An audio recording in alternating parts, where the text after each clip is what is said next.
We're trying to solve the problem here, Billy. Not like this, you're not. You're not even looking at the problem. We're very aware of the problem. I mean... Okay, good. What's the problem?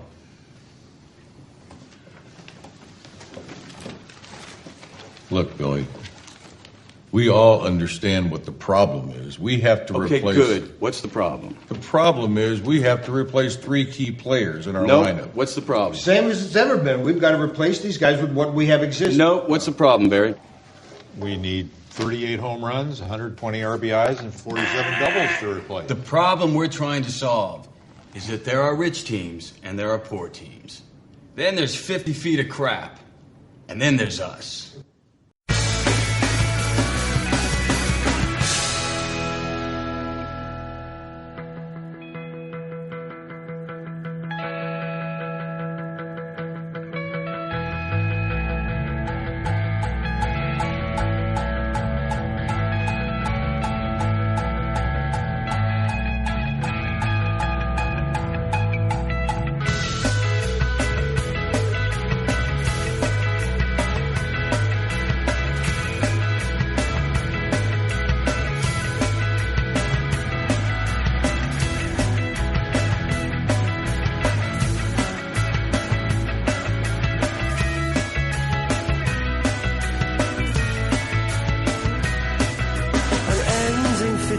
For the start, you twist into another part. Your light fingers through the dark, shattered the lamp into darkness. It cast the know you've got it the wrong way round. Just shut me up and blamed it on your brown. Cornered the boy kicked out of the world kicked back and nothing harder on. If you wanna try, there's no worse you could do. Right, good afternoon, good morning, good evening, and welcome people to episode 103 of Dude and a Monkey. I'm your host, Mark Foster, and as ever I'm joined by my wonderful co-host, Ian Loring. Hi guys. Hello, we have an almost regular show back now. Almost, as I say, we have no marathon because we've decided to ditch the final part of the Herzog marathon because we hadn't done it for a few weeks and we figured it's better just to start a new one, but we haven't thought of a new one yet, so we're just going to do a bumper what we've been watching because we also haven't done a what we've been watching. We're also going to give you a review of Chappie, which Ian has seen and I haven't seen, so we're recording that later on in the week. And next day, bumper what we've been watching, we'll do some trailers, and we'll do some questions, and we'll do some feedback and whatnot. Ian, is there anything else that's happened in the past sort of few weeks? It feels like a while since we've done a regular show. I was going to say, actually, next week's show probably won't be regular, because I'm just thinking we might do some ad hoc recording at Noel's wedding. Yes, we probably will do some slightly drunken ad hoc recording at Noel's wedding, just so we've got something to sort of put out that week. So it will be another couple of weeks. But we did warn people, didn't we, that this was probably what's going to happen. We had a bit of a hectic kind of month between the two of us. So I mean, it's why it's another reason why the Herzog Marathon's we put the kibosh on it, just because it has been ages, and next week isn't going to be a normal show either, so it would still be another 2 weeks until we got around to finishing that off. And to be fair as well, with Herzog, it's kind of just it's great, it's great, it's great, it's great. We need to sort of work out what we're going to do next and kind of figure that out, so we'll let people know within the week.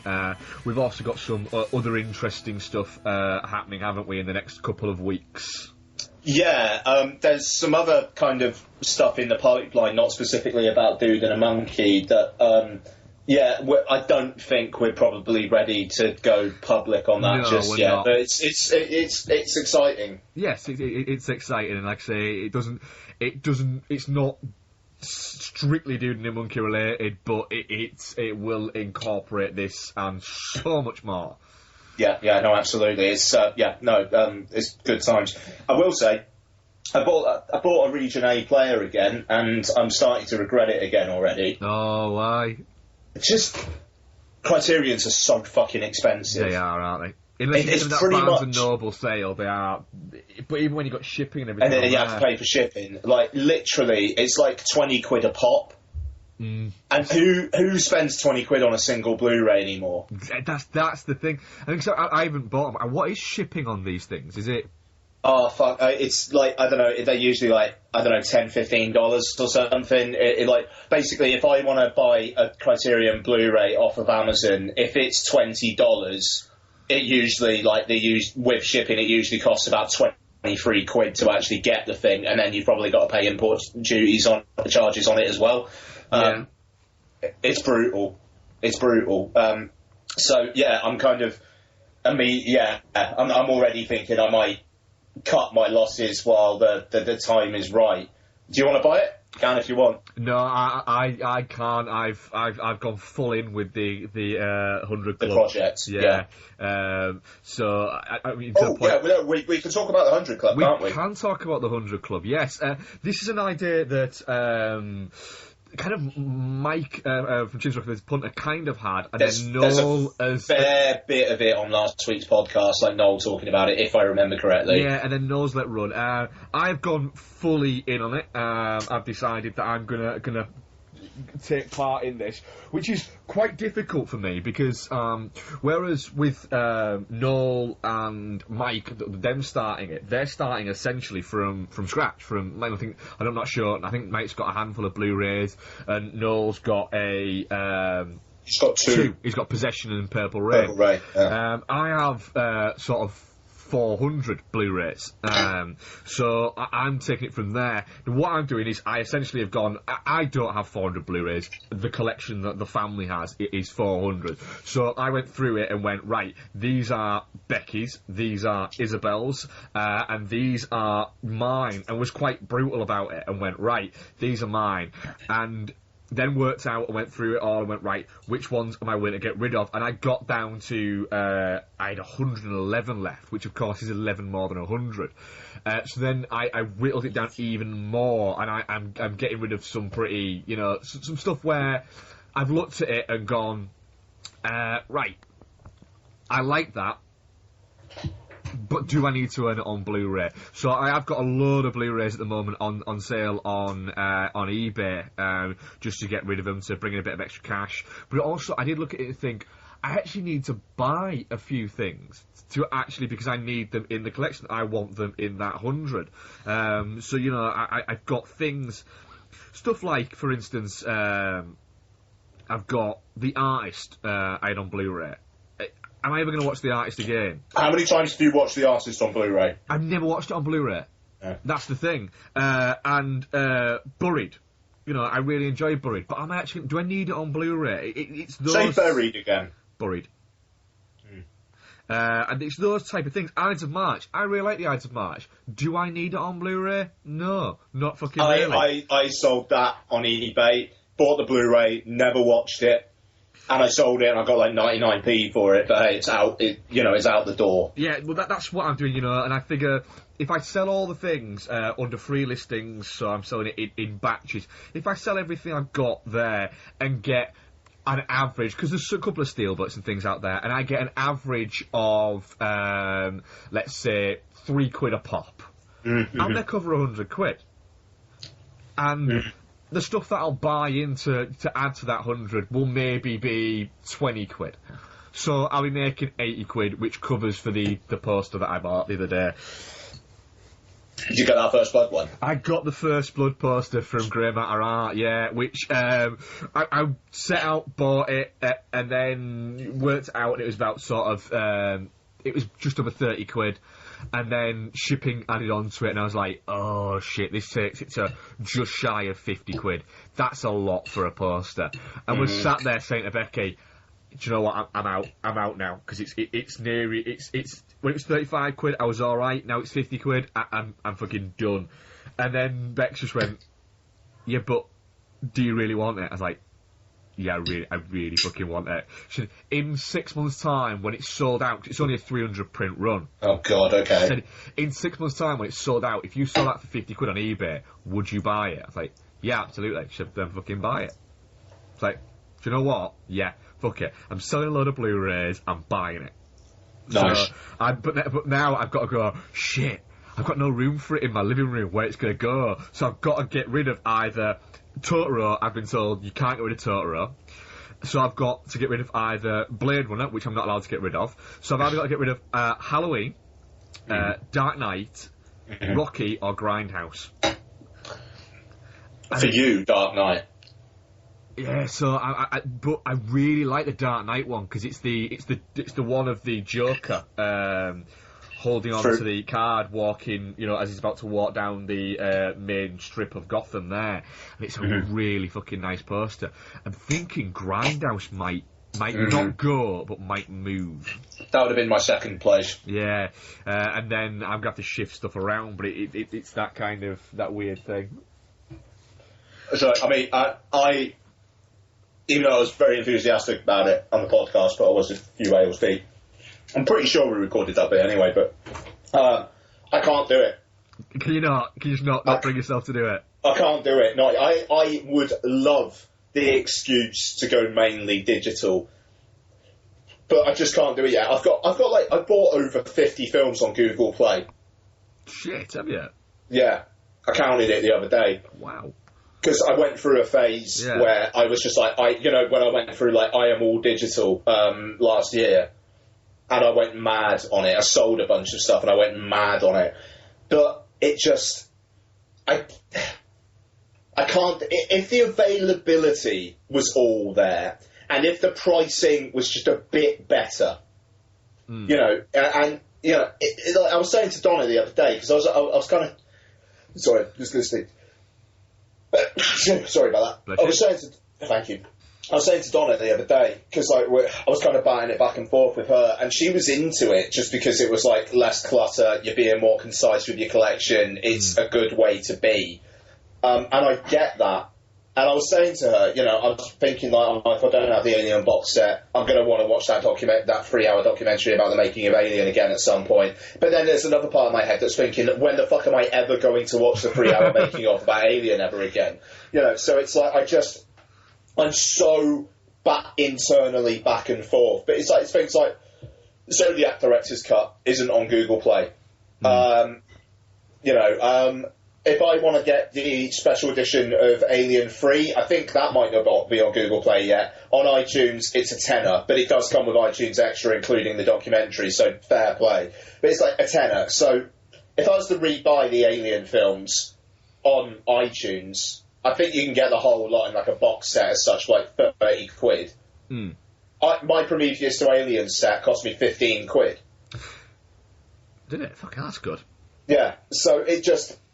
the value proposition is still it's still way more in the favour of Blu-ray. Even the quality and the audio, I could maybe just about get around and be comfortable with, but there's barely any Ghibli on a digital copy yet. It's Entertainment in Video don't have a distribution deal with Google Play. So, Elf, Killing Them Softly, I'm just having a look at my collection now.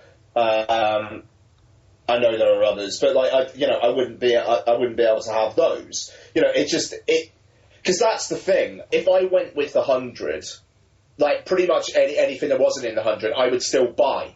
That's the thing. I would still buy a digital copy of it if I wanted it.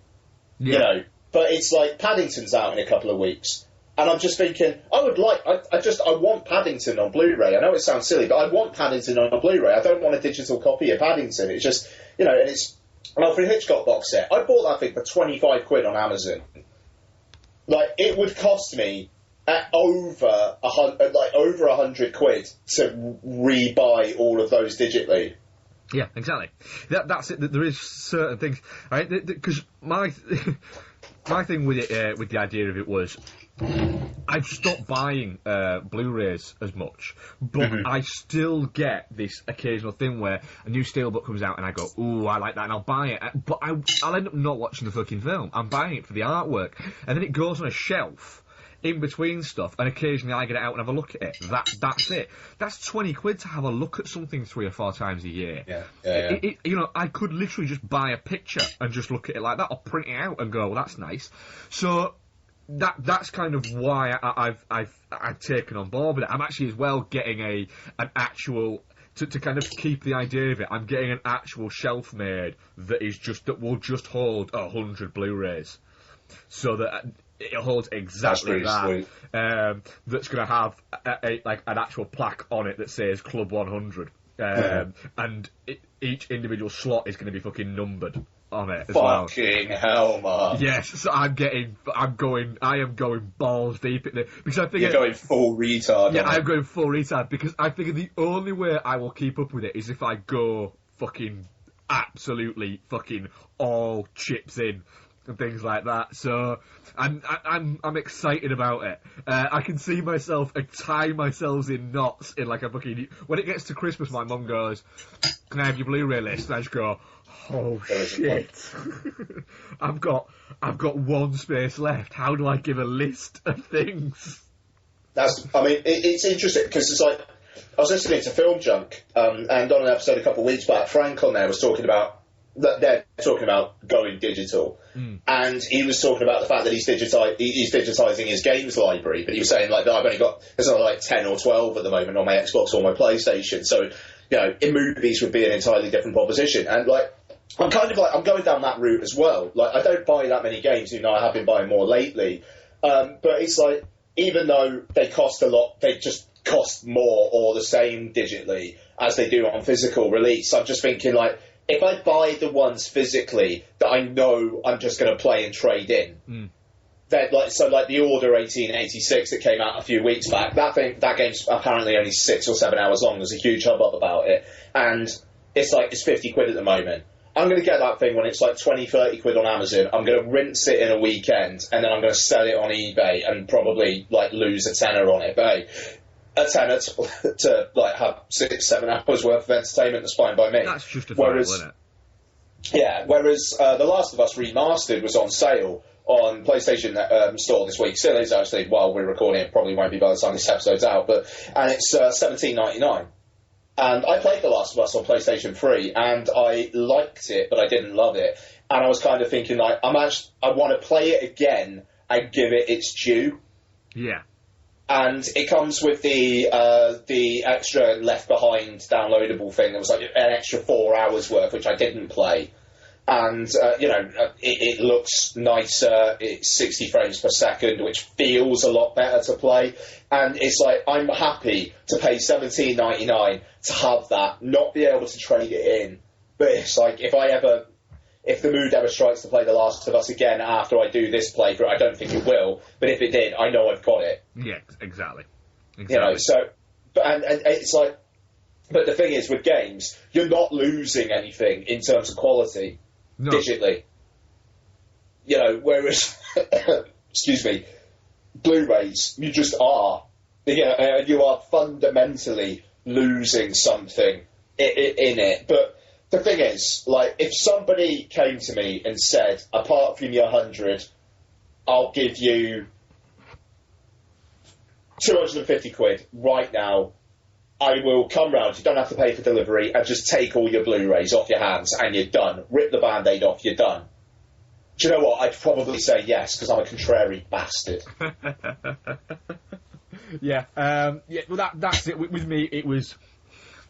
The thing is, I've got a shelf. I've got shelving on one side of my wall in my living room, and on that wall is about half my DVD collection. So that's about 2,000 and a bit, and the 400 Blu-rays. And I look at it and think, how often do I watch any of those DVDs? It's not very often nowadays. But it's almost like, like the people who still, have in boxes their vinyl collection, despite the fact that they'll never fucking use it. They'll never do out with it. And I've become a little bit like that with my DVDs, in the fact that they're, I would say a good 60% of it is essentially worthless. 40% of it I might get money for, but that's a lot. Can you imagine selling 3,000 and a bit, 4,000 DVDs on eBay? Can you imagine the idea of that, of going to the post office because you've got to get a receipt for postage and turning up with a fucking trolley and going, Yeah, you're going to need an after fucking noon and a big receipt for these motherfuckers. So it's like, there's so many that I don't know what to do with them. And I'm not doing anything like fucking Music Magpie or anything like that, because essentially I'll send them all off and they'll say, oh, we're going to give you, let's say, for instance, £200, and then I'll get a cheque saying, you have £17.17. And it'll just be like, well, fuck. Was all that collected, all that fucking love, was that all it was worth? I'd prefer to have them in boxes, keep all the cases in boxes and stack them in my garage once I've sorted it out, and put all the discs in sleeves and have, like, a directory to go occasionally. Do you know what? Fuck it. I want to watch... And I, you know, fuck it. There isn't a HD copy of that, so I will watch it on... What's it? Where is it? Oh, it's there. There we go. Stick it on. Boom. Done. And then I get all that wall space. But then again, what the fuck am I doing wall space? It's wall space. Do out with it. Then again, I come out on First Blood poster there. So I'm in this constant flux. But then if I take all my shelves off, I've got to paint my wall. So it's all these things, man. It's a terrible fucking terrible mixed up world in my brain right now. The thing is, like, this is a tangent and a half, but the thing is, we've done nearly half an hour written on fucking trailers, yeah. No, absolutely. But the thing is, it's like me. I wouldn't be able to do that. I would just be like, I want them gone. I want them out of my fucking house and not think about it. And if I regret it, fuck it. But it's done. I just wish I could be that brutal. I'm not quite there. But then again, like I said, the thing is, it's that. Like, making the effort of putting it all on eBay and all that shit.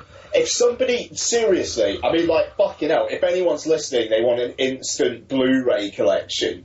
If anyone wants to give me 250 quid for all my Blu-rays, apart from the ones that would be in the 100 and the ones Donna wants to keep, and you want to come round and you want to take them yourself, let me fucking know and let's just do it. Yeah, and if anyone wants, like, 3,500 DVDs, I'll take 500 quid. Yeah. It just, I don't know, man. But you have to come fucking pick them up, because I ain't fucking delivering them all. Straight up. The thing is, talking about it like this is making me think, why the fuck do I want all this stuff in my... Like, I've got a copy of Das Boot I'm looking at right now. Right, I've had it for about 3 or 4 years. I've never watched it.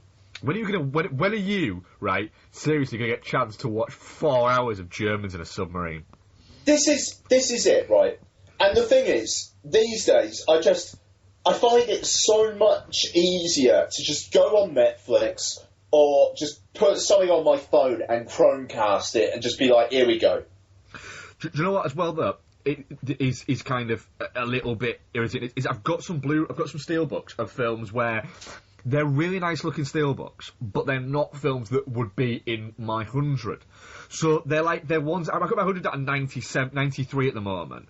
So I've got ones to add, but I've also got ones where I go, do you know what? You're the fucking first to go. Soon as something fucking really nice comes out. Above that 100, you're the first to go. So I've got stuff, like, still in there. Like, Shooter, the steelbook. It's a nice looking steelbook, but it's not an amazing looking steelbook. And I really like the film Shooter.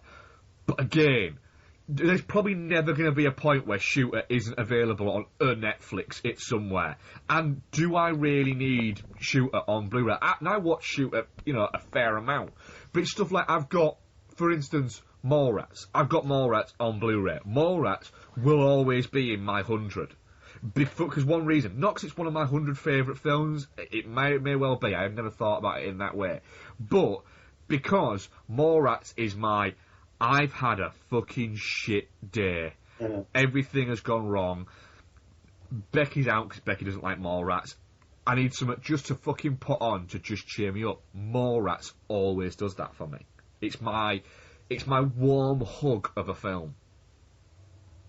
Yeah, I mean, that's a conversation for the actual 100 podcast, I think. But yeah, let's move on. I'll just say, because I'm not doing it, I will be hosting and I will be, like, moderating but I won't be actually in that particular discussion. But I'm planning on setting the cat amongst the pigeons with things. Oh, this is going to be nice, yes. So, yes, do look forward to... We can't say when. It will be somewhere in the near future, but not the immediate future. There will be a Club 100 podcast, which won't happen on a weekly basis. It'll be something that'll happen sporadically.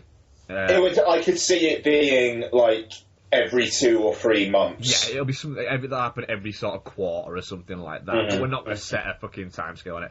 But, and then we will reveal more about other projects once we have more to reveal, I suppose. Yeah. So, Ian, I've not watched many, but what trailers have you been watching this past sort of week or so? Let's have a look. Because I'll be honest, I don't think I think I've maybe watched one. None. None. Right, we're going to do trailers on Wednesday when we record the Chappie pod. What's that? Yeah, that makes way. Yeah, okay. So cut. Ian. Ian, what trailers have you been watching this week then? Okay, so watched a few. What have we got? Inside Out, the new Pixar film. Which I'm glad is not taking place in my body at the moment, I must say. Yeah, I mean, the concept looks good. Yeah, I don't know. It looks like it's going to be quite gentle, and I don't know how emotionally manipulative it will be, but I'm game for it. I mean, I'm interested in another original Pixar film, so we'll see. And San Andreas, the latest one for San Andreas, which looks like a disaster movie. That's it. There's absolutely nothing in it that particularly stands out to me, if I'm honest. The speedboat up the wave thing kind of just felt like the dumbest idea ever, but, whatever. If there's nothing else out that week, I'll watch it, but otherwise I'm perfectly happy to watch that on the small screen. And to be honest, I kind of think that might be it. I don't know. I mean, you might come up with some ones that...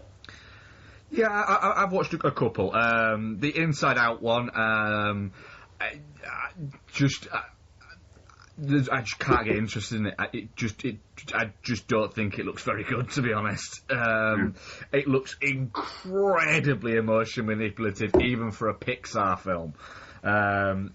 San Andreas, it's Carla Gugino and Dwayne "The Rock" Johnson, so fuck it, I'm in. Like you say, I probably won't go and see it at the cinema unless there's nothing out that week. Perfectly happy to wait for it to come out on home viewing, but when it does, I'll happily watch it and hopefully enjoy it. So yeah, I'm all for that. Tomorrowland. oh shit! Yeah, no, of course, yes. The increasingly bad career decisions that George Clooney seems to be making. I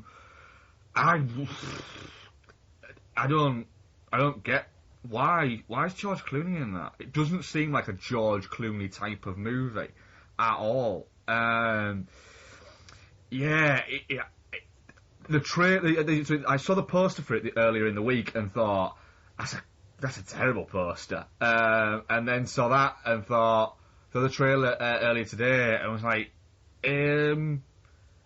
what? That looks terrible. I don't know. I thought it looked all right, to be honest. I don't get it. I don't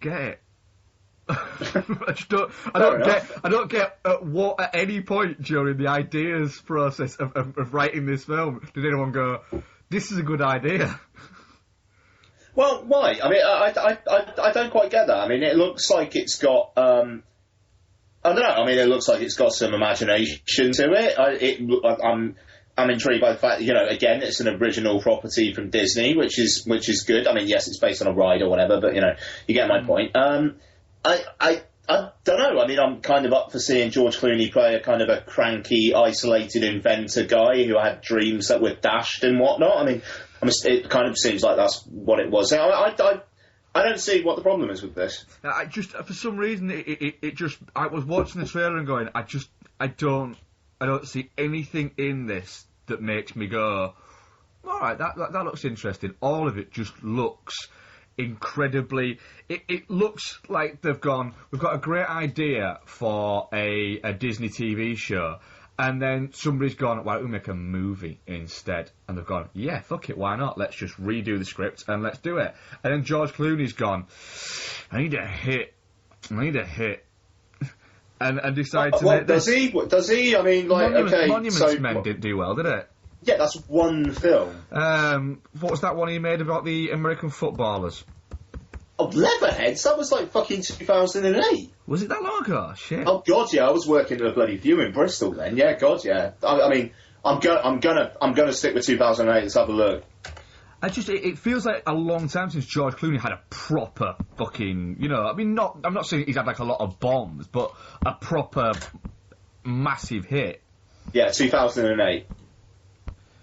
So what's he done recently? Gravity, for fuck's sake. Ah, fuck yeah, I forgot it was in Gravity, yeah. The Descendants, like, he did well enough for him. I mean, the thing is, he just hasn't been done that much, has he, recently? Actually, in terms he of he totally hasn't. When you look at Clooney, sort of early noughties to sort of 2009, he was doing like 3-4 films a year, and since The American, he's done The American, Ides March, Descendants, Gravity, and Monuments Men, and that's like 5 years nearly. He's not done that much really. Well, I mean. In comparison to when you look at in 2005 to 2009, he did Good Night, Good Luck, Syriana, The Good German, Michael Clayton, Ocean's 13, Leatherheads, Burn After Reading, Fantastic Mr. Fox, The Men Who Stare at Goats, and Up in the Air, in like a 4-year period. No, I mean, the thing about this that's different for him is that it's a family film. Yeah, and it just seems a strange choice for George Clooney. It just doesn't seem a little bit out of character him, I suppose. Well, yeah, but I mean, it's him trying something new. I don't see. I mean, apparently he's a former boy genius inventor jaded by disillusionment, so says IMDb. Yeah, I mean, here we go. Bound by a shared destiny, a bright, optimistic team bursting with scientific curiosity and a former boy genius inventor jaded by disillusionment embark on a danger-filled mission to unearth the secrets of an enigmatic place somewhere in time and space that exists in their collective memory as Tomorrowland. I think that's an interesting concept. I mean, the thing that does worry me is the fact that it's written by Damon Lindelof. Oh, there you got it. So even though Brad Bird had a hand in the screenplay as well, actually co-wrote the screenplay with Lindelof. So yes, there is is it going to be this mystery box bollocks type of stuff that overshadows the actual film itself? Possibly. But I have enough faith in Brad Bird. I mean, I wasn't the biggest fan of Mission Impossible 4, but I mean, dude did Iron Giant, Ratatouille, The Incredibles. He's solid in my book. I will watch this. And the thing is, I've got a feeling this could be one that gets a little bit drowned out. Just with what the summer is. I mean, let's have a look as we sometimes do. I think it's the end of May. Yeah, 22nd of May. Okay, let's have a look. Going on watching films, past, present, future. Okay, so what we got the couple of weeks beforehand. Mad Max Fury Road's still on for Friday the 15th of May on launching films, but I swear that's been pushed back to June. 22nd of May. Oh, okay. Yeah, they've got it down as the 22nd of May. Oh, that would make sense. It's Bank Holiday weekend in the UK. Same day as Poltergeist. That won't take much of that's business away, will it? Shit, we're busy that weekend as well. I actually kind of want to watch both of those. But, so, yeah, it's got Pitch Perfect 2 the week beforehand. Actually, to be fair, that's quite a quiet time. I mean, you've got San Andreas the week after. Yeah, they're burnt out by then, won't it? I'm just intrigued now. What's up the week after that? Spy and Insidious 3. And then it's... Is that coming out in May? June, Friday the 5th of June. And then it's Jurassic World the week after that. Entourage the week after that. The Entourage movie's still happening. Oh yeah, there's a trailer. Is there? I don't Yeah. watch the TV series, to be honest. So Yeah. Then it's Minions the week after, Terminator after that, Ted 2 the week after that, Ant-Man the week after that, Inside Out the week after that, Magic Mike XXL and Mission Impossible 5 the week after that, and Southpaw the same day. Jesus. shit. Fucking hell! There's so many films out this year. Bloody hell. It feels like there's like 3 years worth of film slate out in a fucking year. Oh, Straight Outta Compton's out my birthday weekend. Is it? Yeah. Is that your birthday, really? Saturday the 15th of August, my birthday movie is going to be Straight Outta Compton. I'm actually pretty happy with that. I'm not Actually, surprised. Man from U.N.C.L.'s out that day as well. I think I might double bill. Oh, why the fuck not? But yeah, Tomorrowland, fuck you. Yeah, fuck me. I mean, it might be great. It just for some reason the trailer just did nothing for me at all, other than make me go, I don't see the point. We're at a wedding on the Sunday, bank holiday Monday, with a bit of a hangover. I'm going to watch the fuck out of that. I probably won't unless we cover it on the show, and then I will. I think we should, just because... Do you know what? I'm game for that. Because you know what? There's an email that we talked about on Sunday that we'll do later on in the show, talking about how we're too nice to each other, basically. And I think maybe, just in the spirit of actually trying to get us to argue with each other, Tomorrowland might be a good shot. Yeah. Other ones that I watched are the Get Hard Red Band. A film that should have happened like 5-6 years ago. Didn't, and they should never. It feels like a script that's been resurrected that Will Ferrell's wanted to do for a few years and has now decided, you know what, now's the time. I'm not busy doing anything else. Why not? It looks like one of those where I'll watch it when it comes out on home video and laugh a couple of times. But other than that, again, that film's just too fucking late. That Will Ferrell star has burnt out a little bit now. Self/Less, the Ryan Reynolds, Matthew Good, and Ben Kingsley movie. Self/Less. Yeah. It's not called Slash, as a slash, as in the not the Guns N' Roses guitarist, the Slash. I can't remember what it's called now. But yeah, that looks like an interesting concept. Essentially, it's mind melding. You've got Ben Kingsley playing a wealthy, very intelligent kind of designer who seems like he's terminally ill, and he's offered the chance by Matthew Good to essentially take his mind from one place, from his body, and to put it into what he believes is an empty vessel body. Turns out that empty vessel body is Ryan Reynolds, but it wasn't an empty vessel body. It's just a person that's been put into a coma, and then the two minds start to meld. Not really an original concept, but looks like it could be quite interesting. The Forger. Do you remember last year's The Art of the Steal? That terribly titled Kurt Russell movie. The Kurt Russell, Jay Baruchel. Yeah, that was actually ridiculously entertaining. It was alright, that, yeah. That, but with John Travolta and that weird chin thing that he had for that brief amount of time. The little the chin fluffy. The tuft that wasn't even central, that was like slightly stuck onto one side. It was for this movie, apparently. The Forger, which essentially just looks like The Art of the Steal. Exactly the same fucking movie. And when a film now says in selected cinemas and on demand, it means in 2 cinemas and on demand. Nobody is going to watch that movie. The only person that's going to watch that movie will be Kelly Preston, taped to a chair, and me. And it's got Ty Sheridan in it, which is a shame because he's a really good little actor. And have you not seen the trailer for Big Game?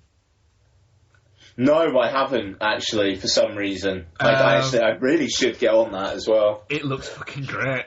Yeah, that doesn't surprise me. From the director of Rare Export, and essentially it is a young Finnish kid finds the president who's been shot down from his plane and then decides that he's going to protect him from Ray Stevenson. Who's Brilliant. trying to kidnap him. That's all. That's all you need, isn't it? Really. There's loads of explosions and loads of stuff going on. The poster for it is magnificent. It is just, yep, here, have all my money. I want to see you. Yeah, nice. Cannot wait for that. Looks brilliant. Spot on, though. Yeah. Beyond that, saw the trailer at the cinema for Paul Blart 2. Oh, God. Were people even asking for this, or is this just something that they decided to make? It made a fucking shitload of money. It did make a fuckload of money, but was anybody saying, why isn't there a Paul Blart 2? And is anybody apart from me and about 4 other people on Twitter asking for a Tron 3? Well, yeah, fair point there, yeah, good point. I cannot believe, sorry to sidetrack, I cannot believe that's they are actually doing another Tron film. No, because Tron Legacy didn't bomb, did it? But it didn't do magnificently well. It did okay, yeah. But we're so past Tron Legacy now that it's just like, what's the point? I think that again is one of those where Tron Legacy has probably done really well viewing figures wise on Netflix. That's what I reckon it probably is. Yeah, I don't know. It's just an executive probably. It's kind of. It feels quite close to John Carter getting a sequel at this point, just in terms of like cultural, like wants for it, you know. Yeah, it does. It wouldn't that would be slightly more surprising, but wouldn't shock me. We'll say. Do you know what? Fucking Tron Legacy, production budget 170 million. It did just over 400 million worldwide. That's all right. That's made its money back. 2 and a bit times, made its money back. Like, we got away with it, guys. And why? I mean, I don't know why I'm arguing against it, because I want to see. I like Tron Legacy. I think it's a legit good film. Isn't there either a TV series or wasn't there a TV series? Tron Evolution, I want to say. Yeah, Tron's. I think that did quite well, or was quite well received. So maybe they're looking at it and going, we can market some cool toys.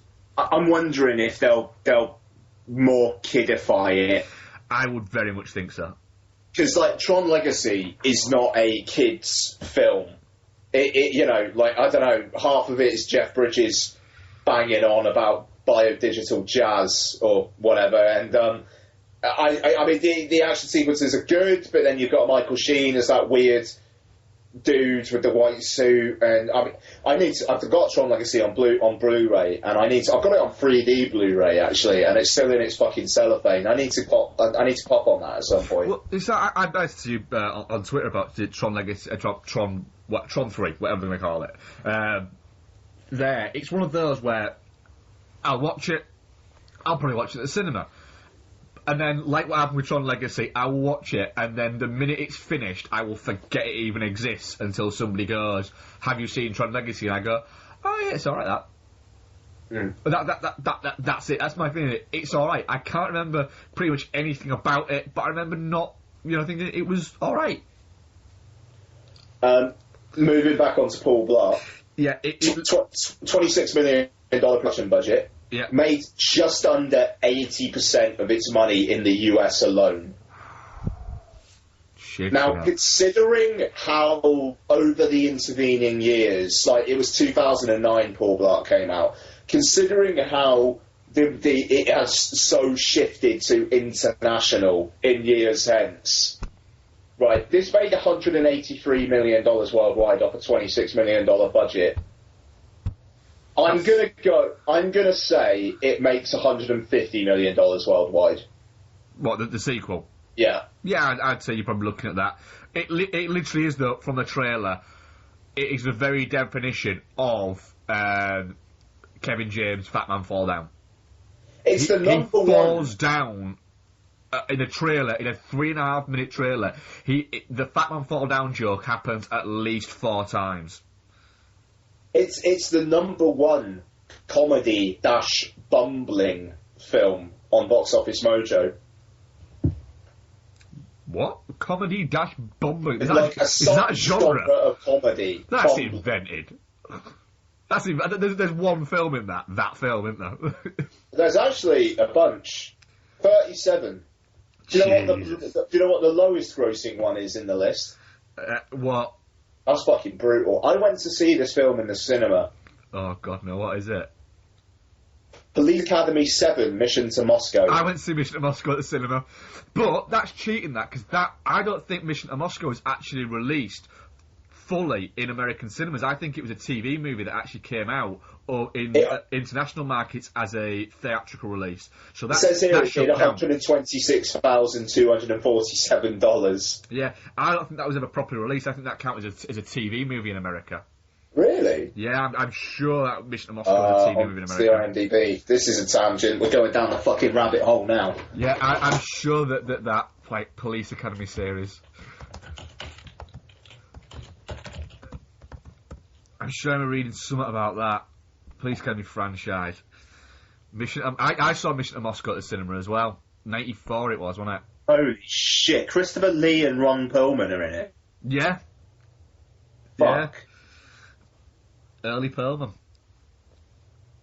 God, the budget was $6.2 million and it did $126,000. Ron Perlman said he considered his work on this movie a public service by shutting down the Police Academy franchise for over 20 years.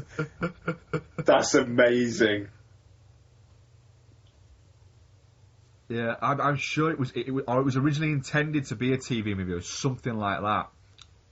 There was something to do with it. But yeah, I saw that one as well.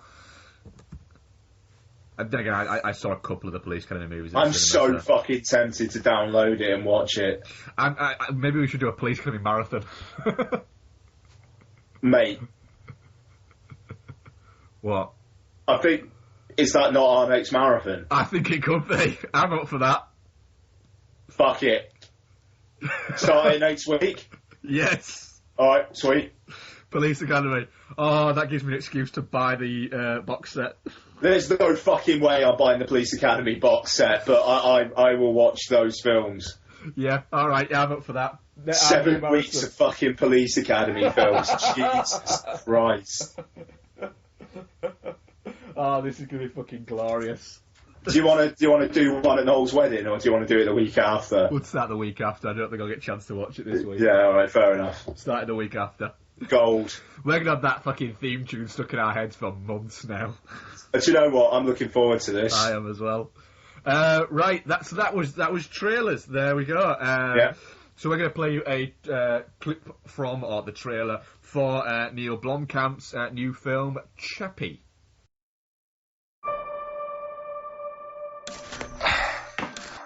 Hello again. So it's day 944. I'm extremely close now to creating the world's first machine that can think and feel.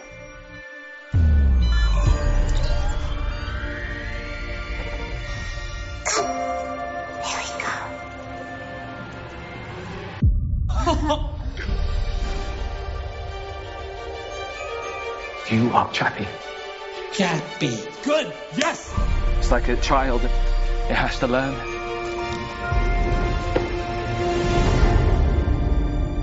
I do believe the problem with artificial intelligence is it's way too unpredictable. This is a new step in evolution. I am consciousness. I am alive. I am Chappie. Don't let people take away your potential, Chappie. You could write music, poetry. Chappie wants to paint. There's a lot of concern that maybe we will be destroyed by artificial intelligence. Violent protests have erupted all over. I'm a soldier first. My main interest is to protect and to serve. This robot, he's got to be removed. You can't do this. He's special. Destroy that robot. Burn it to ash. Where are you going, mate? I don't want to die. I want to live. Chappie, listen to me. Something of great danger is coming to destroy the future of the planet.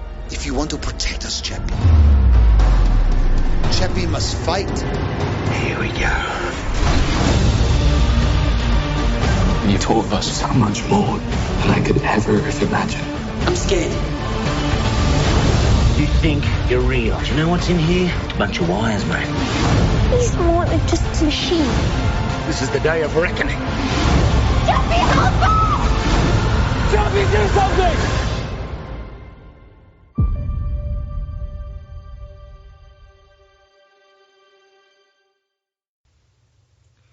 Okay, that was a trailer for Chappie, Neil Blomkamp's third film, is it? Yeah? Yeah. I believe. Stars Charlotte Copley's voice, Dev Patel, Watkin Tudor Jones, a.k.a. Ninja, Yolandi Visor, Sigourney Weaver, Huge Action, and a few other people that people will recognise from other Neil Blomkamp movies. Essentially set in an unspecific time. Is it our time? Is it future time? It's set in Neil Blomkamp's world. Sure. We'll say, in Johannesburg, where Dev Patel has invented a sort of, they're called Scouts, is it they're called, I think, remember, yeah? Yeah. I saw a film like a couple of days ago as well. No, totally Scouts. They're called Scouts, where they are robots that are helping the overworked Johannesburg police force and are driving down crime. At the same time, Dev Patel has decided that he's trying to come up with an actual AI program that can think for itself. He then needs one of these scouts to put this chip in to see if it'll actually work. It was told by Sigourney Weaver that he can't have it, so he steals one at the same time. Ninja and Yolanda's crew decide that they're going to kidnap him to actually program or to get a remote control for these scouts so that they can have a heist to pay off for some reason, subtitled crime lord, it would appear, of some description. That is bizarre. That guy literally, like, every single one of his lines is subtitled. When you can understand what he's saying, but we'll come to that later on. Sure. So, Chappie, Ian, you really, really liked this film, didn't you? Yeah, I just want to say as well, only one of the Police Academy films is over 90 minutes long, and it's the first one, and it's 92. Fucking hell. Well, I am already looking forward to this marathon just from that alone. And you can absolutely watch them on a train journey.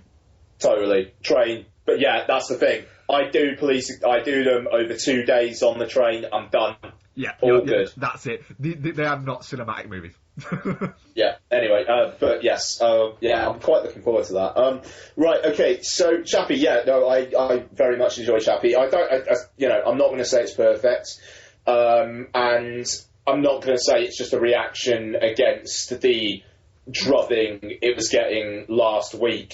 I think it's genuinely got some really interesting big ideas at play, but it's also got some very silly stuff, and I think that maybe the tonal shifts are unexpected and maybe unwelcome for some. I quite enjoyed it myself, but it does feel like a kind of an R-rated film that, if it had some elements toned down, could appeal to kids, but as it is, it's kind of a weird beast. And I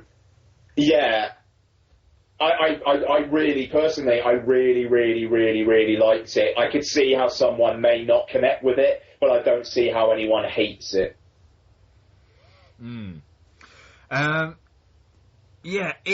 Chappie is it as a film, it is a complete mess of ideas. There's far too much going on. There's far too much stories going on. It's trying to be too many fucking movies at once. Blomkamp appears to have cast a South African hip hop group in it, and almost cast them as kind of like versions of themselves. Which I can only think that either he really likes the band or the band really like him, which is what I understand is that they have talked quite a lot about how big fans they are of his movies and things like that. And so he cast these guys in it, and both of them, frankly, are terrible actors. And there's a lot of there's a lot of cherry picking from different films within Chappie as well. And I'll be honest, if you'd have asked me after it what I thought of it and what rating out of 10 I'd have given it, I'd have probably given it like a 6 to 6.5 out of 10. And I saw it on Monday night. If you were to ask me now, or well, people are asking me now. I suppose this is asking me now what I'd give it.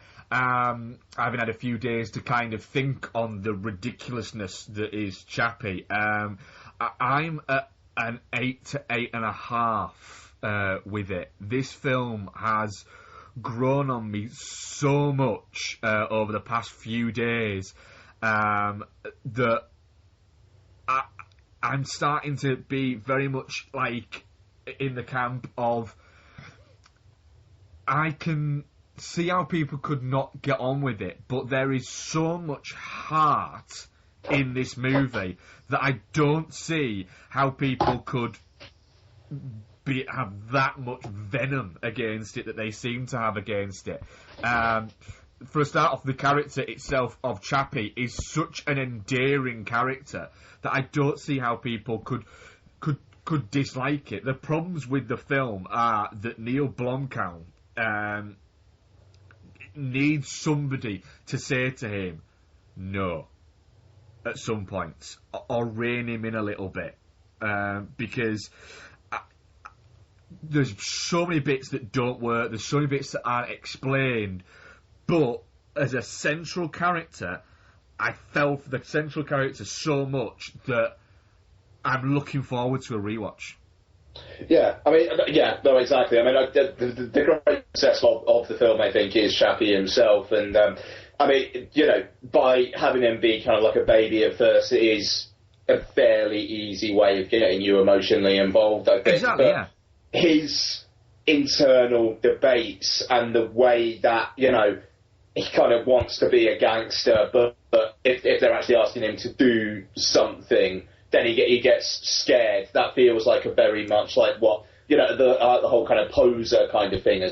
So I think that it feels like quite a real world empathetic thing there. Yeah. But I mean, he's also laugh out loud funny. The bit where he's trying to steal the cars, or he is stealing the cars, you know, and he's just like, you don't steal Daddy's cars! You don't steal Daddy's cars! And he's just smashing that first car up. It's amazing. And like he's just like doing that. He thinks he's done such a good job, and he just gets in, and the two guys like, what the fuck? It's brilliant. There's a great mannerisms to his kind of... there's an excitement to his movements and mannerisms of, you know, he does just seem like a kid that's just got a little bit caught up in a moment. And it's that creates this great endearing character within Chappie himself. Yeah, no, absolutely. But and you've got that playful stuff, but then towards the end, you've got crazy stuff like him talking to Dev Patel and basically asking God, "Why have you made me so that I just die?" Mm. You know, which I think is an aspect of the film that seems to be getting rather under discussed, frankly. And I think maybe because it's got silly stuff that people want to talk about. But I mean, it's dealing with these big concepts and the idea of consciousness and whether you could actually upload a consciousness and what would it look like and that kind of thing. I mean, that's fascinating. The fact that he kind of does it with the computing power of like 6 PS4s stacked on top of each other, I think is quite funny. But nice Sony product placement, excuse. Yes, it was very good, wasn't it? Yeah. Yeah. But it's I think scenes like that, I mean, there's real emotional engagement there, not just because, he's a baby and he's learning and he's funny. It's like, no, you know, that is if there is a God, why? I think that's a very, very good question. Yeah. You know, sorry, go on. Yeah, I mean, the thing is, a lot of what seems to be getting criticised about Chappie as well is the fact that it's you know, it's an original film, but it's not dealing with original ideas. And it's a little bit like, well, yeah, it's not... that's correct. It's not dealing with original ideas, but films don't have to deal in original ideas. They have to deal... You know, you can have a film that doesn't deal in original ideas, but deals in them very, very well, or in an entertaining way, or in a slightly different way. And that's it's the fine. different way I think is crucial to me. Yeah. And that's what Chappie does. You know, the thing about Blomkamp, he's dealing with a lot of ideas as well. It is, again, he's got the obsession with segregation and things like that, and he's also dealing with the concept of, why did my maker make me? And there's a lot going on, and I think that is one of the actual criticisms that I can accept, certainly, with Chappie, is there is too much going on. It's almost like he's gone, I want to make RoboCop and Mad Max and AI and all in one movie, all at the same time, and I want it to be, fun, but I want it to be serious, but I want it, and he's throwing way too much at it. But the bits that do stick are really, really good. Yeah. I mean, I'd like to say, it should have ended 5 minutes before it did, but that's by the by. I don't know. I kind of like the ending, the very ending. But didn't need Mummy Bot. I mean, I don't know. I was fine with that. I like the idea that it was going up into a robot that's had kind of a physical upgrade as well. Looked more like a human. I've heard some people say this. I would echo it. I mean, it might be that that film going forward would be more interesting than maybe the last act of Chappie. The Ed 209 drone was boring, frankly. Yeah, no, it was. It was quite. I thought it was quite well staged, but it was kind of right. How do we get all the bad guys in the one place at the one time? And it kind of. To be honest, I think it kind of had to be there, just considering the rest of the film didn't have that much action in it, really. Like proper hardcore action sequences. You need something that would define it as having, like you say, an action set piece, because there isn't much else there. There's a few kind of gang related fisticuffs, but other than that, there's not a lot. I think when the film for me shined when you're dealing with Chappie as a character. When you're dealing with the peripheral characters, it doesn't. And there's so many characters outside of Chappie that that essentially are using him as a means to an end. The only ones that end up actually having. Everyone seems to end up having some kind of affection or been affected by Chappie, and ends up. Going from seeing him as a either as proof that AI is possible, or a scout that's going to help them do this heist, or blah or blah or blah. Instead of that, they start to see it as essentially a person that's not a person, I suppose, as a consciousness. They start to see him as that, but by then a lot of those characters have gone beyond that point of redemption. Dev Patel's character is just there's nowhere near enough character development in him at all. Then there's the Ninja and Yolanda character. They're just cartoons. It does seem like Blomkamp's not really thought this out too well. Well, no, there's that, and there's the fact that, Christ, they're wearing T-shirts with their band names on, and towards the end, I think Yolanda's actually got a T-shirt that says Chappie on it. It doesn't make any sense. And Ninja's wearing a T-shirt with her on it. Yeah. That's right. Yeah. And it is. I don't get the rationale for them. It doesn't make sense. No, the thing is, this is, like you said, this is kind of Blomkamp world. Yeah. I really like District 9 and Elysium on the kind of like the road up to this as such. And the thing is, this feels... to me, it kind of does feel like a different world from those two, whereas Elysium, you had what was supposed to be LA, but it just felt like Johannesburg. Yeah, it did. You know, I mean, it just like it may as well have just been Johannesburg. You know, it was kind of weird that they even tried to make it LA. But then with this, you know, it's this kind of it is Johannesburg, but it's kind of like this even more dirty, slightly in the future Johannesburg, but kind of like juxtaposed against kind of clean, clerical, sterile office. Like, I really like the fact that they just worked in office cubicles. Yeah, that was nice. It was a good touch. It was a nice kind of idea that even though that he was just an employee that happened to have invented something that went really well, he didn't go full Miguel Ferrer in RoboCop. Yeah, and I mean, like, the fact that, you know, Dev Patel saying to Sigourney Weaver, look, I have a robot, we got one that, like, can paint pictures and make poetry. And she quite, you know, you'd actually think, yeah, this is exactly what a CEO would say. It's just like, we're weapons manufacturer. You just came to the CEO of a weapons manufacturing company and tried to sell me on a robot that could do poetry. I thought that was quite an interesting conversation. Huge action as well. I like the way that he's both, like, he's got the religious thing going on where he's worried about machines becoming sentient, but also it's office politics. It's this guy's successful, I'm not. Yes, what's up with that? It's both angles. I like the fact that his idea is terrible.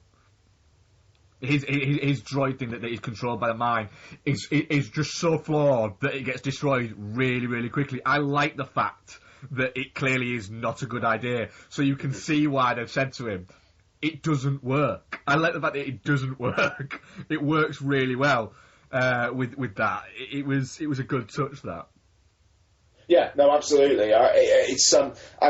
Again, I think there is a case to maybe be made for the fact that why are they trying to get them to be like just like police community support officers or whatever? Why don't they have them in war zones? But then again, like you say, he is also a bit rubbish. So yeah, it's weird that they're going for that market.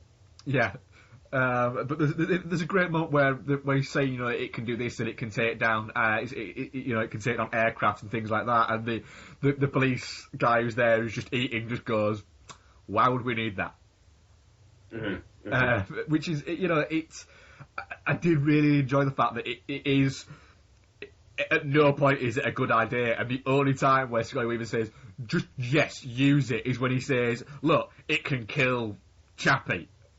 And then she's like, well, if that's the one thing it can do, then fuck it, do it. Mm-hmm. And then it can't even do it. It has a good go at it, in fairness. But, it has a good crack, but yeah, it's deeply flawed. The fact that it shoots out the camera and then that's it. It's like, oh shit, I didn't think of that. yeah, that's a fair point. Yeah, I mean, you know, there are problems with the film, but I don't know. I had more than enough goodwill towards it for the stuff that worked to get me over the hump. I had a feeling if this film, right, had been made in 1988, right, or 89, had been made then, and it was the same film, right, a lot of the people that are bitching and moaning about it will be talking about it as a wonderful cult classic. Yeah. It is that. And this is coming from somebody who I really enjoyed District 9, and like I think I said when we were talking about Chappie a few weeks ago, when I went into District 9, I didn't like the look of it. I thought it looked a bit hokey, but I really, really liked it. I really liked the look of Elysium, and just didn't get on with it. Thought it was very weak. With Chappie, I didn't like the look of it, and then went in, and for the first 20 minutes, I was like, not feeling this at all. And then it started to grow me, and when it finished, I was very much, right, that was a mess. But the things that have stayed with me a few days later are the good bits. They're not the bad bits. So they're the bits that are sticking with me, and very much so is I'm very much looking forward to a rewatch. And on a rewatch, I might go, do you know what? No, the bad bits are too bad. But on a rewatch, I might actually turn around and go, actually, do you know what? Fuck it, I don't care. It's not perfect, but most movies aren't fucking perfect. It'd be boring if every movie was perfect. And, you know, there are certain eccentricities within Chappie that are irritating, but at least they're interesting and they're not safe. I mean, this is the thing. You've got people saying how homogenised, like, films that come out in multiplexes are these days, and like you say, they're playing it safe, it's all sequel, remake, sequel, remake. Chappie is not safe. It's not exactly original, but I wouldn't call it like a remake or a sequel of anything. No, absolutely not, no. Yeah, you know, it's not homogenised. It's very much the work of a singular director. It's also it's very well directed. Yeah. What Blomkamp does really well, which is promising on one level for his Alien 5 movie, is he amps up tension and emotion really, really well. You know, when you've got the bit where he's trying to send the consciousness into Dev Patel, it was getting me there. Not when it was sent to Dev Patel. I couldn't give a shit about Dev Patel's character. But I was getting it because if it hadn't have worked, Chappie would have been devastated. And then when they're sending it, when Chappie's consciousness is going to what is it, I was going, it's got to happen. It's either, the last shot has either got to be them going in, shooting up Dev Patel's scout, and then the last shot of the film is just Chappie waking up in another scout, or something like that. You know, I was worried that it wasn't going to work for Chappie. And also the bit where Ninja and America drop him off, and those kids start just throwing stuff at him. Man, that bit's horrible. That fucking got me. And Blomkamp is a very, very good director. I just don't think he's a great writer. I think that's fair. I mean, I think the writing in this and Elysium, I mean, especially Elysium, were their weakest aspects. But it just, you know, you've got people complaining about that stuff, and then it seems like these same people are the first ones to try and, like, the race to the best snarky tweet that they can about it. And it's basically, this is why we can't have nice things. It is, absolutely. You know, I got so much more out of Chappie than I thought I would do. Sharlto Copley as Chappie is fantastic.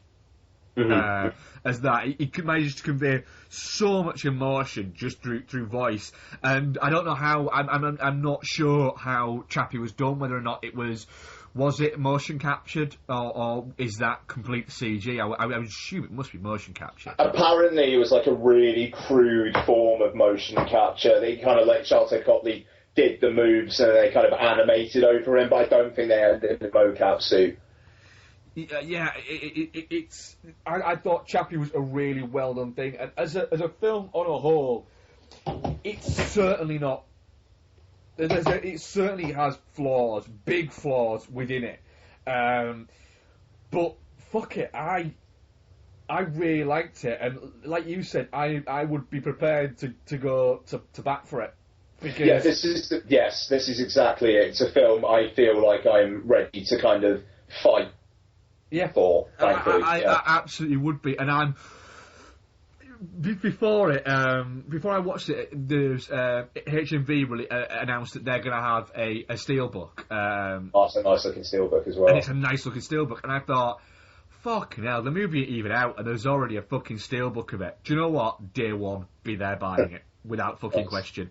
And I'm very much looking forward to a rewatch. Let's say, if I'd have watched this on my own, and hadn't got to watch it with Becky, I'd have happily said to Bex, do you know what? I'll go watch it with you again. I'd happily watch it again. What did she think of it? She really liked it, really got her at points. She said the same thing, it's a mess, but it works. You know, there's some bits in it that don't work, but the bits when it does work are enough for it to be great. You know, it's if they'd have spent any more time with the outside characters, with Dev Patel or Hugh Jackman or Diane Wood, then this film would have fallen flat on its face. But the fact that the title character is the main fucking character is what works for this. Mm-hmm. Definitely not shit. No, definitely not shit. I'm like I say, I'm very pleasantly surprised by it, and that's always a nice feeling. Good. Bumper issue of what have you been watching, rather than one old, one new. I have a feeling we might have some crossover in this. Go, take it away. Okay, just bringing up my Letterboxd profile. Okay, so I watched Supernova, which is the film that they couldn't use the Alan Smithy credit on for some reason, so they had to come up with a new one. So directed by Thomas Lee, but actually I think directed by Walter Hill and Jack Shoulder, and then I think he left the project. So I think Jack Shoulder came on, and then he left the project. Then I think Francis Ford Coppola did some work on it. Yep. Anybody else? Am I missing anybody? No, I think the bulk of it apparently was Hill. On Netflix, it says director Walter Hill, despite the fact that the film itself says directed by Thomas Lee. Yeah. So, let's go with that. So, I've never seen this before, but I'd always heard of it. And if anybody doesn't know, I mean, basically, it was very... Well, I don't know whether it was a troubled production. It's just like they didn't seem to know what they were doing with it.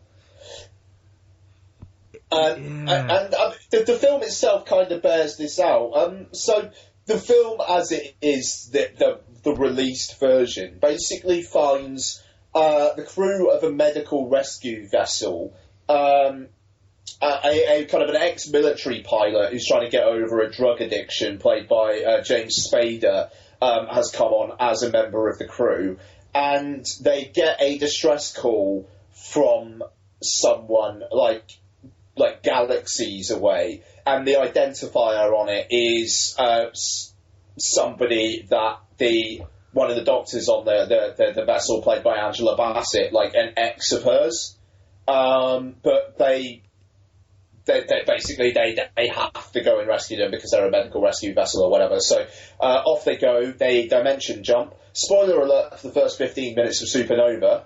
Robert Forster is, I think, third build in the film. Yeah, he is. And has maybe 2 scenes before he's killed. Where this dimension jump thing happens, and it's like there is an element of danger to it, and it happens, and then he's turned into this like horrific mutated splodge, and is put out of his misery, and which is bizarre because literally he's third build, and every single other member of the cast has more to do than he has. The ship's computer has more to do than Robert Forster has in this film. And the thing is, again, it's a part of this which makes me kind of feel like, there must have been some stuff on the cutting room floor, because his first scene... Coppola edited it. Yeah. I don't know whether, like, the studio just, like, his one directive was get to the fucking monkey. So it was just everything he could do to just plot. He just did. So you've got this bit at the beginning where he's watching a Tom and Jerry cartoon, and he's like talking about the violence and how we're all attracted to violence, and you kind of think, oh, this is actually kind of an interesting character moment. I wonder what they're going to do with this. Nothing. There's a bit with 2 of the ship's inhabitants. They're shagging each other, and they're trying to get a license to have a baby. And where does that go? Nowhere. Angela Bassett hates the sight of James Spader for the first 20 minutes of the film, and then just starts shagging him, and then they're best friends. But anyway, they do this dimension jump. They find the guy. Well, it's not the guy. It's the guy's son. But he does very much look like the guy and whatnot. And he's hoarding some like space thingy that could cause a supernova and destroy the world and start it over again. And violence happens. So Yeah, all over the fucking place. And also, really weirdly horny. Like, it just... I'm actually tempted to say most of the scenes have a subtext about sex to them. And it's really... It's just... Jesus Christ. What was it I was watching the other day that I said somebody really needed to get laid? Oh, no, Ex Machina. Yeah. Like, where Alex Garland just needed to rub one out. Well, not rub one out, sorry, jerk one out. That would be a change. But here, it's constantly, like, innuendo, and then, like, really shit scenes of people doing it in zero-G. It's very, very odd. And then the last, like, third of the film is the most generic slasher sci-fi horror stuff you've ever seen. And it is... People criticise the third act of Sunshine. And watching Supernova, I slightly understand where they're coming from. Just in terms of, I think Sunshine does genuinely interesting stuff in the last third, even though in my aborted book, the one interview I did for it, the person kind of suggested it was kind of being made up as it went along, which destroyed me. It's one of the reasons why I didn't really pursue the book, because going down that road kind of led me to think maybe Sunshine wouldn't be my favourite film anymore, and, you know, I'm not too sure I want to waste my time doing it if that's the case. Yeah, you don't want to do all that work into a film you love to find out after it you don't love it as much as you did when you started. Yeah, that was kind of the impression I got from that interview. But anyway, the thing is, with Sunshine, you've got that section before it all goes mad and space and time merge at the end, where it's basically Pim Backer is going around this ship and he's stabbing people for about 10-15 minutes. You know, it's like he stabs Kappa, and then Corazon sees the plant, and then she gets killed, and it just kind of... It's a little bit like that for a bit. It goes slasher sci-fi horror. I mean, that's what this film does. There's about a 15-minute stretch where it's literally character has interaction with bad guy kills character, another character has interaction with bad guy kills character. I think it happens 3 times in a row. And then the ending happens. So it's super messy, but occasionally it's got interesting ideas in there that you just want them to actually look into, but they don't. And in the end, the ending's bloody ridiculous, and it's just well done, you're pregnant, and that's the end of the film, and then it just ends. It's a bad film, and it's on Netflix UK. It's trashy as fuck. Yeah. I spent 2 days watching it on the train. Jeez, that's only a 90-minute film as well, isn't it? Yeah. So that's the thing. I've got like 20-25-minute train rides to and from work. So if I've got a 90-minute film on Netflix, I can get through it just in 2 days on the train. That's not too bad then. It's a funny one in Supernova. I saw it when it came out. Not seen it since then, and I've no intention of really rewatching it. But yeah, it's a funny one. It's strange to give Walter Hill, let's be honest, this film, yeah. You know, a budget of near 90 million to make a sci-fi film. Shut the front door! Supernova cost 90 million! Budget was around about 65, 70, and then they spent a fortune redoing it to get it done. I think essentially Hill left the project because they wouldn't give him money to do reshoots because it tested badly or something like that. This was MGM in the early noughties, where basically if you spent 1 penny over the budget, they take it off you. They screened it, I think. They test screened it before any of the effects were done. So they test screened it. Pretty effects-heavy film, in fact. Without any effects. And Hill basically said, you know, when they said to Hill something like, you know, we're going to do it, he said, well, that's a fucking stupid idea. It's a sci-fi movie. How can you know? And it's an effects movie. How can you screen it without any effects? You fucking idiots. And you can imagine Hill actually saying that in a what is it? If you've ever seen interviews with Hill, he is very much like that. And they said, "Well, we're going to do it," and he said, "Well, fuck you then, do it." And then when it tested badly, he just said, "Well, what the fuck did you expect? Yeah. I need this much money to do it." And then essentially, when they said no, he went, "Fuck you," then I quit. And so they pulled somebody else in to redo it. Then they fucked it all up. I think it was Jack Shoulder did it, yeah. And then they gave it to Coppola and said, "Oh, can you edit this together? This footage that this guy shot, and then somebody else has shot as well." And so Coppola did that and I think Coppola got paid $1 million to just edit it. And that's it. But I mean, you wanted to edit all this crap together, right? Would you give it to Coppola, who famously is just very kind of in his own time, edit it? And also, this is late-ish Coppola, when essentially he'll have spent more time counting out his dollar bills than he will than actually editing the fucking movie.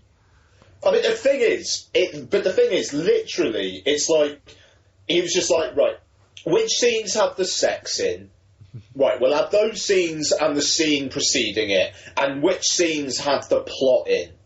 Okay, or action. Okay, we'll have those. After the dimension jump, which happens really early on, anything involving character at all is gone. Yeah. And say what you want about Sunshine, those characters are fucking distinctive. Well, I think so. Right.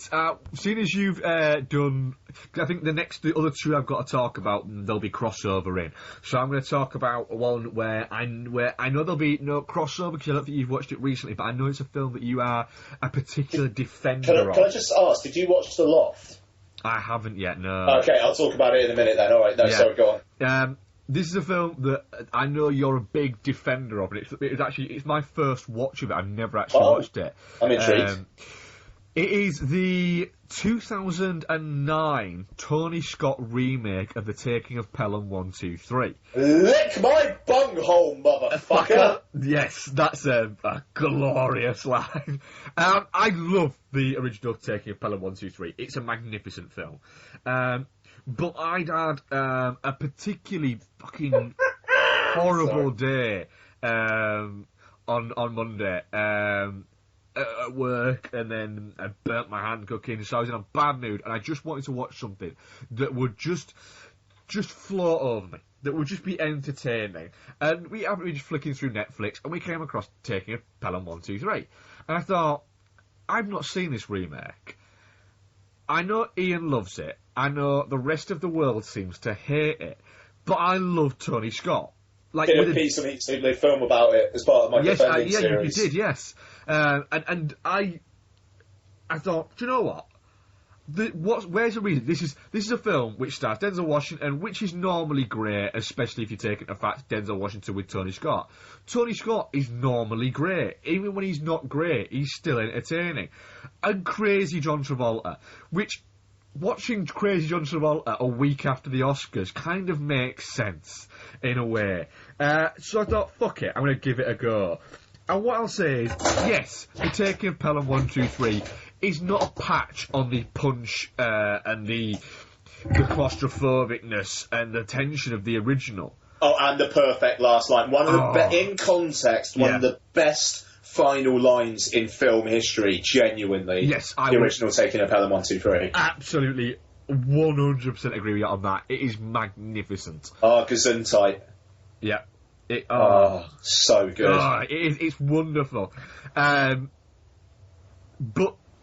what I found straight away with The Taking of Pelham 1, 2, 3 is it is a Tony Scott film.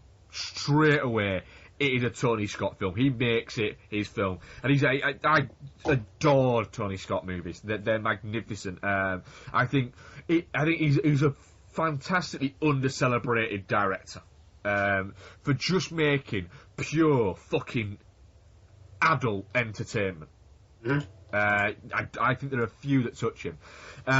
And for those who don't know, Taking of Pelham 1, 2, 3, you've got Denzel Washington's character, he's Walter Garber, who he is a dispatcher on the New York subway, but he's been demoted there because he's under investigation for taking a bribe, where essentially he said that the city should go for X train rather than Y train, and the city thinks that he has been bribed into doing that, so he's under investigation.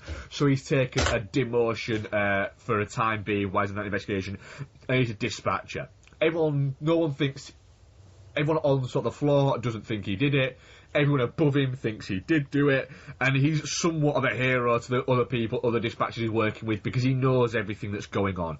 Then you've got John Travolta's Ryder, who is hijacking a train with Luis Guzman and a few other guys, and he's making these demands that he wants $10 million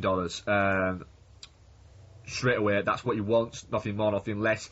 And essentially he hijacks a train and puts it in a very special position, where it's all well thought out and everything's working there. And essentially he hijacks it and says that unless he gets it at a certain time, he's going to start killing passengers.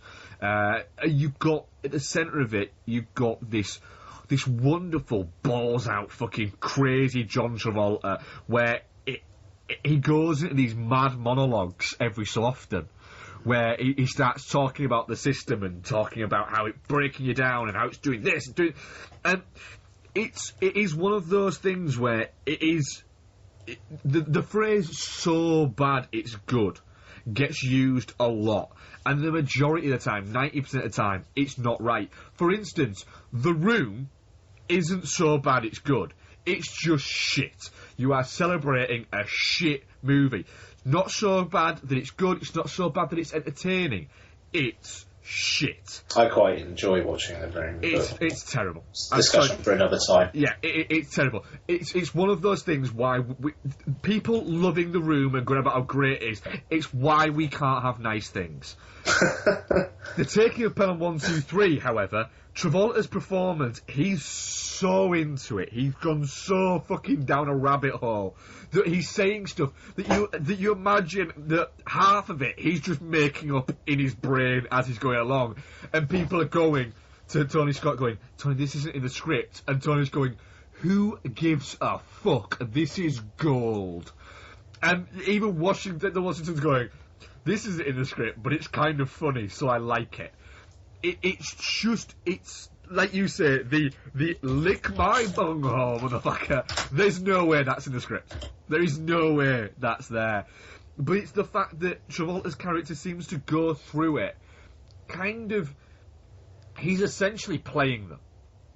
But he kind of you get the feeling that he does like Walter Garber. He does like Denzel Washington's character. He enjoys talking to him, yeah. It's a weird relationship they have. It's one of the things I most like about the film. Sorry. Yeah, and it's great that they build up this almost kind of friendship, and it's everything that Denzel Washington says to the people above him end up being true. And other people end up finding it out and then going, like, for instance, James Gandolfini, the mayor, they're sat in this room halfway through the film and they're going, well, he's talking about this, and he's talking about this, talking about this. He's a Wall Street trader. And it's like, yeah, do you know what? Denzel Washington fucking told you that 40 minutes ago, and nobody believed him. Nobody actually went, oh, this guy might know what he's talking about.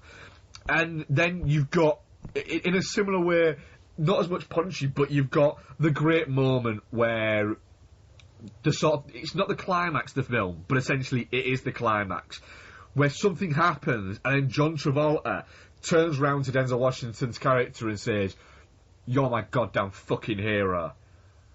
Yeah. And it's fuck, do you know what?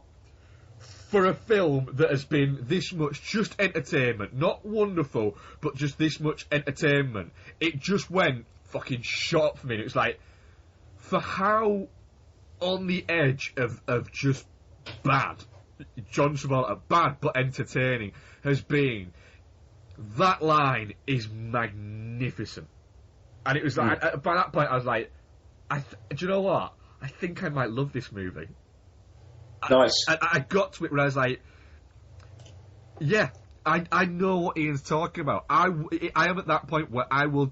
And you also know that that Scott had the idea for Unstoppable whilst making this movie. Yeah, I can totally see that, for sure, man. And they are great partners, but it got to the end of this movie, and I was like, I can't see what people's issues were.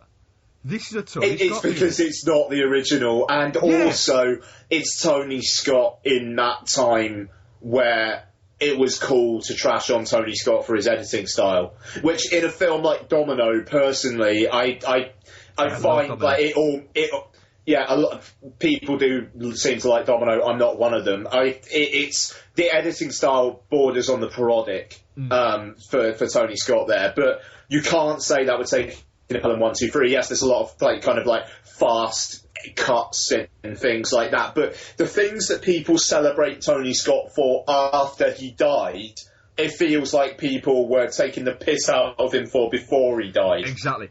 Tony Scott is a genuine filmmaker that I absolutely miss. Because, mate, it's it hurts how much he's missed. Because the problem is, I think personally, I might be talking bollocks, but the reason why I don't think Tony Scott is ever as lauded as he should be is because he's Ridley Scott's brother. Yeah, sure. Now, Ridley Scott has made a couple of better movies than Tony Scott has made. So, for instance, Alien. Blade Runner. But on a whole, if you were to offer me, right, one of these filmmakers' filmography has to be wiped out of cinema. Their influences and everything will still be there, but just the films. So not even wiped out of cinema. You can never watch another Tony Scott movie again, or you can never watch another Ridley Scott movie again. I'd look at it and go, holy fuck. So I can't watch Beverly Hills Cop, I can't watch Last Boy Scout, I can't watch True Romance, I can't watch Crimson Tide, The Fan, Spy Game, Man on Fire, Deja Vu, or now this. I could sacrifice all of those for Alien alone, personally, but Alien is literally my number 2 favourite film of all time, so... I'd really fucking struggle. I really would. And, you look at that, you're saying to me that I don't understand how the guy, right, who made those movies that I just listed there, and they were almost in a fucking row, by the way. Sure. He's not thought of better than he is. It's perplexing. Yeah, the thing is, some of his films did, but culturally, the whole kind of 80s excess thing and the idea of more, there's a lot of that in Tony Scott films. I mean, I think what his films were kind of represent, at least for a certain period of time, I think people are awfully down on. But if you look at the films of their own individual merits, then I think that argument becomes invalid. But the thing is, I can see why people would culturally have a problem with Tony Scott films, but I don't agree with it. Yeah. And it's just that it seems like now, after he's died, people are just like, shit, yeah, he was great. How bad, basically. And as well, he's very much he's a middle finger director. He's a fuck you, this is my movie. Fuck you, this is my movie. Fuck you, this is my movie. There's no I'll maybe he made people who lament and say we don't get any great R-rated, 60 million, which is the idea, and when people say it makes me laugh because it's complete utter bullshit. We don't get any more R-rated for adults movies that are blah and blah and blah, that are just entertainment movies. We fucking do. But Tony Scott made those and made them ridiculously well. Yeah, no, absolutely. I mean, I don't know, there aren't many voices in Hollywood film like him anymore. I mean, I think the closest analogue I can think of these days would be somebody like Matthew Vaughn, who has no filter. Yeah, and just in terms of his how his persona is. I'd say- Matthew Vaughn does not give a fuck. And whether No, he you don't. agree with him or not, you can never accuse that man of hiding behind spin or Oh, PR. no, he don't. He's a complete utter twat. But you know, yeah, I absolutely agree with that. He has his opinions, and I believe that his opinions are absolutely his opinions, and you know, he's taken them from the world that he's within. He's got some interesting shit to say, though. I mean, like, sometimes he doesn't say it in the right ways, which I know a lot of people have been down on him on that for. But, yeah, I mean, like, Kermode's doing the Business of Film podcast at the moment, this 3-part thing, and he's fucking fascinating on that. He is, you know, and at the thing I found with that, with him in that is, there's points where I'm going, I agree with what you're saying there, I agree with what you're saying. He contradicts himself a few times. There's bits where I agree with him, and there's other bits where I go, I agree with you, but you're being a massive cunt about it. Yeah. And there's bits that I think, filmically wise, the closest we've got to Tony Scott at the moment out there is something like Joe Carnahan. You know, in terms of film, yes, 100,000%. Yeah. And I mean, like, Tony Scott obviously was very on board with Joe Carnahan early on as well. And didn't he produce Narc? I know he produced the 80s. Yeah, he did, yeah. And Carnahan, you know, he says he was like my mentor and my hero. Yeah, You know, totally. and you can absolutely see that. And, you know, and again, Carnahan's very similar in his outspoken views of Hollywood, you know, and whereas it's... Scott, by the time he got to the point of where he was being outspoken, had built up enough of a cachet that he could still get the money, and he still had a fan base. Cannon's not quite done that. However, he does keep on tickling our balls by releasing the occasional image from what would have been the A-Team sequel. I know, I want that movie. Right, go on then, Ian. Should we keep tangenting there? Go on, what's your next one? A-Team sequel would be so good. I fucking love that. You someone starts a fucking Kickstarter campaign, I'm throwing fucking money at that. Jesus fucking Christ, that would be so good. The A-Team, man, that is one of the underrated fun action films of the last 10 years. That, absolutely. You know, going back to the 100 thing, that is in my 100. That will never, ever come out of my 100 because I watch that film a couple of times a year. Why? Because it is just fucking entertaining. It is glorious, that movie. I need to get on that again. I haven't seen the A-Team in a while. I need to anyway. We got like half an hour and we still got a couple of films we both seen to talk about. But so I'll say The Loft. I might just quickly run through some shit now. The Loft, it is frankly appalling erotic thriller, which somehow... You see, now I know that I'm going to watch it one night this week, because all you've done there is you've just gone, appalling erotic thriller, and my brain's gone, that sounds amazing.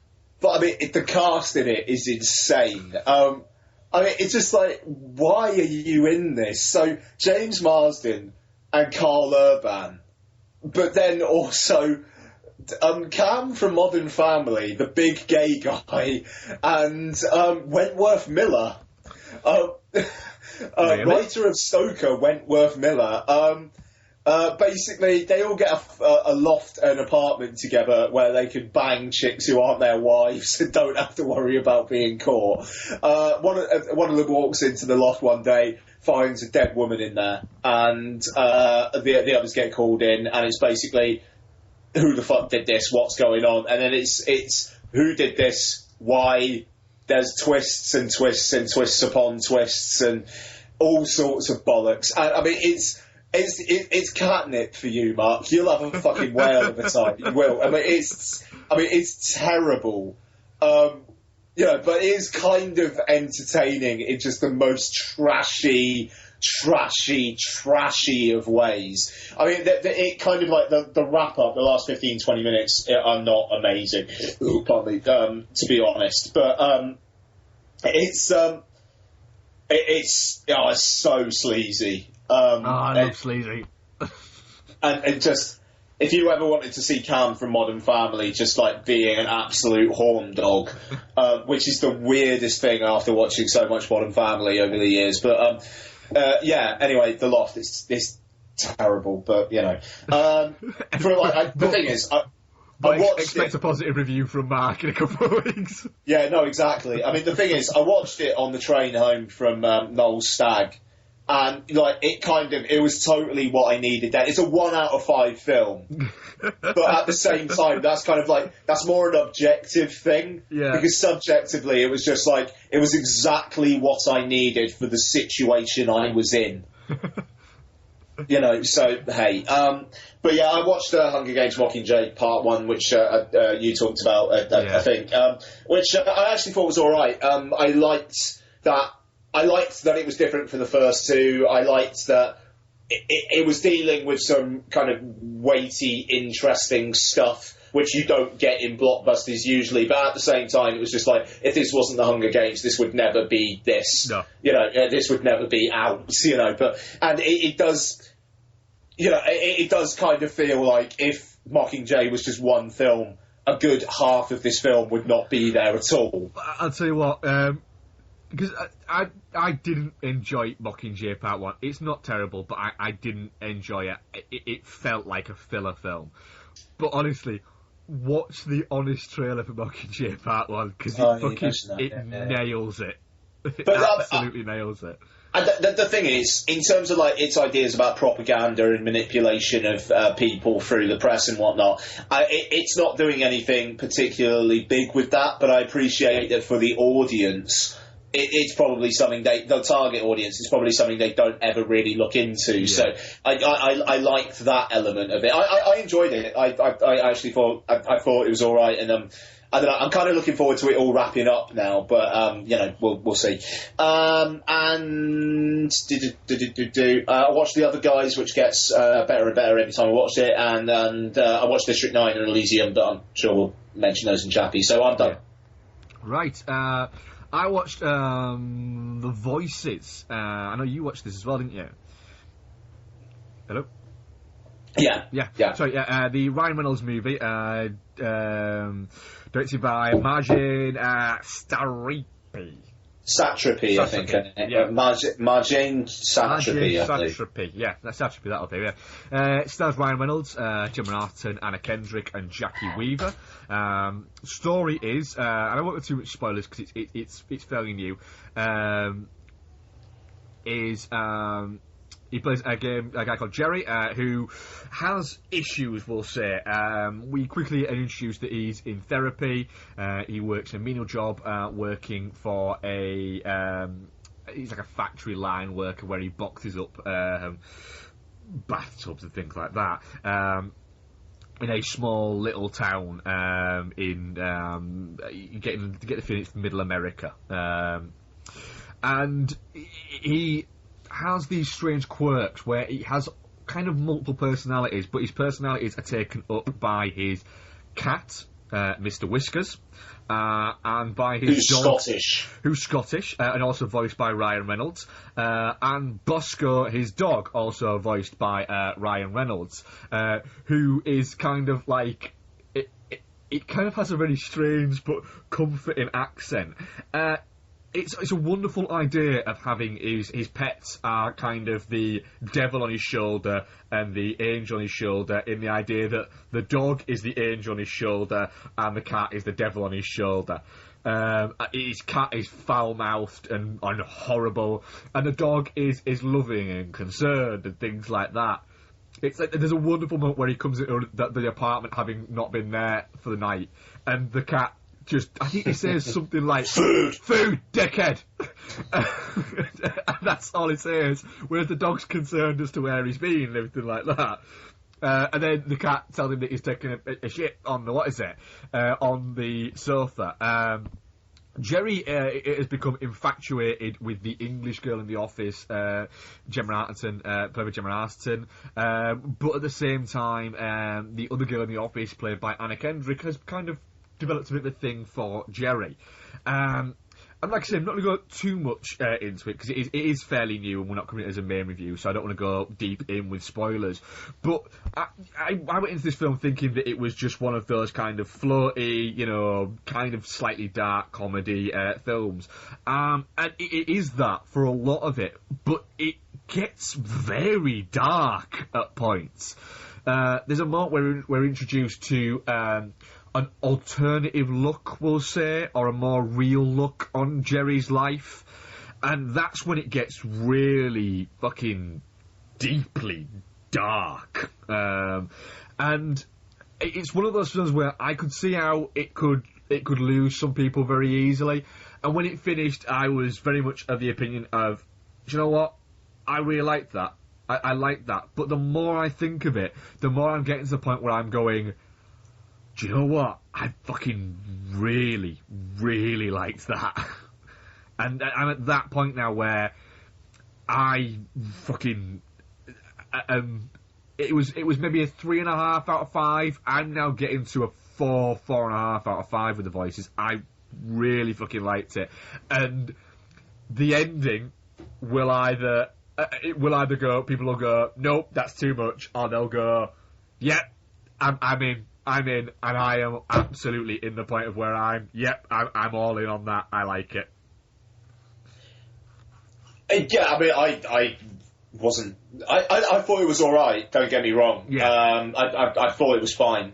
Pardon me. I'm not nearly as up on it as you are, frankly. But good on you. But the thing is, it never. I mean, it's a lot of decoration around a very ordinary feeling film. Like the narrative, yes, the end. The final bit is incredibly unexpected, you know, and I did kind of enjoy that it was just like, right, okay, we're going here now. All right, then fine, and it fully commits to what it's what it's had set up through the film, like in his mind's eye and whatnot. That's fine, you know, and like how he sees things. That's, you know, whatever. That's fine.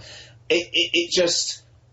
It never ever kind of surprised me in terms of what it was actually doing. I mean, it's set up with the cat and the dog talking to him. Obviously, it's a bit unusual, and there are moments. I mean, the bit where they're watching like the animals shagging on TV, and the cat is just like, "You gotta turn it over before I fucking explode." It was just.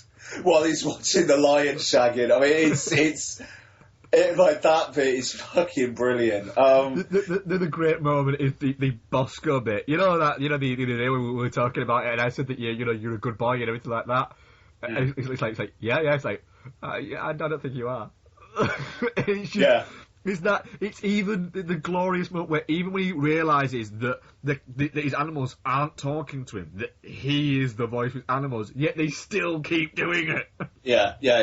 No, I mean, absolutely. It's yeah, but I don't know. I mean, it's got these kind of like visual ideas, and like the whole kind of like the aesthetic through his mind's eye is kind of very 50s and kind of like. Very kind of sharp, edgy, like production design and kind of bright cinematography in the real. Like when you see things of like how other people are seeing, it's all very dank and whatnot. Yeah, it's like it just all right, fine. I get it. And yeah, I mean, I never felt it got super dark, to be honest, because it was always just like, right, the cat and the dog are going to start talking to him again in a minute. You know, it just I don't know. It felt a bit like a film that was designed to shock a mainstream audience who wanted to watch a Ryan Reynolds comedy, but then it doesn't really offer anything else other than that to me. But while it's on, I mean, it's fine. I would have, to be honest, I would appreciate it if it was sub 90 minutes. I mean, it's only about 100 minutes, but it outstayed its welcome for me. He's a funny one. Is Ryan Reynolds, because he does a lot of movies, you know, and he's not one that will just sit and do kind of like the big studio pictures. You know, he's often sort of dipped out and done sort of more interesting, or what would seem to be interesting fodder, you know, out there. So, you know, he did sort of, you know, The Nines is a great movie, and, you know, Chaos Theory is an entertaining movie, and Fireflies in the Garden and things like that, and the Paperman. You know, he's gone out and he's chased down these littler roles, and I'm a big Ryan Reynolds fan. I think he's got a big performance in him, and essentially he's very much, you know, we're going to get an R-rated Deadpool movie out of him, and that is quite literally because he has been forcing that movie into production for the past sort of 4 or 5 years. Which could be really fucking interesting if we get an R-rated Deadpool. I mean, he takes on interesting projects, and I mean, and good on him. I mean, he's good in this, and I don't know. It's weird seeing Gemma Arterton and Anna Kendrick in this kind of film. I kind of wonder if it was like, oh, it's the person who directed Persepolis, which is mental, by the way, that the person who directed Persepolis directed this. But good on her, though. Yeah.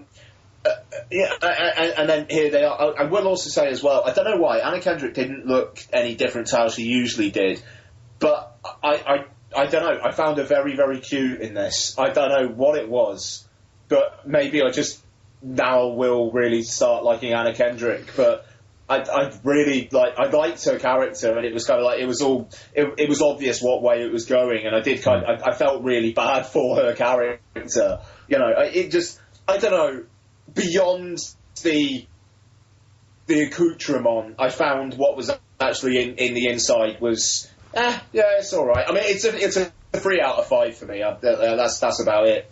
Yeah, I can absolutely see why some people won't get as much as I get out of it, but I really, really liked it. If it takes you, I could see how this film would really, really grab you. And obviously it did, but it was just, yeah, no, that was fine, and that ending's fucking weird. The cat, I was, and the dog I was on board with, I'll say. Yeah, I was a big fan of both the cat and the dog. I thought it was, like I say, it's an interesting idea. Anything else to talk about on this, Ian? No, not on the voices, no, not really, no. No, on what you've been watching. Oh, sorry. No, I mean, apart from the other thing we've both seen. Which was... Oh, White Bird and the Blizzard. Oh, yes, White Bird and the Blizzard. Yeah, well, we might as well have a chat about that for a few minutes, because there's stuff there. I'll let you start on this one, though, because I started on voices. Oh, sure, okay. So, yeah, White Bird and the Blizzard, latest one by Greg Araki. It's on Netflix US at the moment, which is how I saw it, and I think it's in, like, super, super limited release in the UK. It's probably, like, 2 screens in London or something like that, as is usually the case. And good cast here. Who have we got? We've got Shailene Woodley, Eva Green, Christopher Maloney, and Gabori Sidibe. Thomas Jane, Angela Bassett's in there, yeah. Thomas Jane, Angela Bassett, yeah, absolutely. And so Sheila Fernandez. Oh yeah, Sheila Fernandez, yeah, that's right, yeah. So basically, story is Shailene Woodley plays a daughter in a family. The mother, played by Eva Green, goes missing, and it's kind of telling the story of what happens after she goes missing, but then it's flashing back at times to like what the mother's life was like, and basically she was a woman who kind of like that had the world at her feet, but it kind of all went not to shit, but she kind of like just became a suburban housewife and like started going a bit mad from it. But then it's there are certain like ideas about why she's gone missing, what's happened to her, that are kind of brought up and then kind of put away again, then maybe brought up again, then put away again.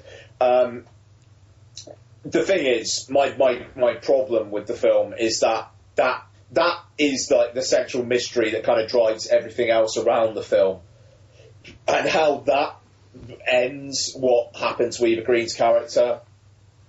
It's wrapped up so insanely quickly, and also feels like a cheat, frankly. Which I kind of can't help but think Greg Araki might have been thinking. It's based on a book, and I wonder if the book was like this, but whether he's just thinking, like, oh, that's a clever way of doing this ending.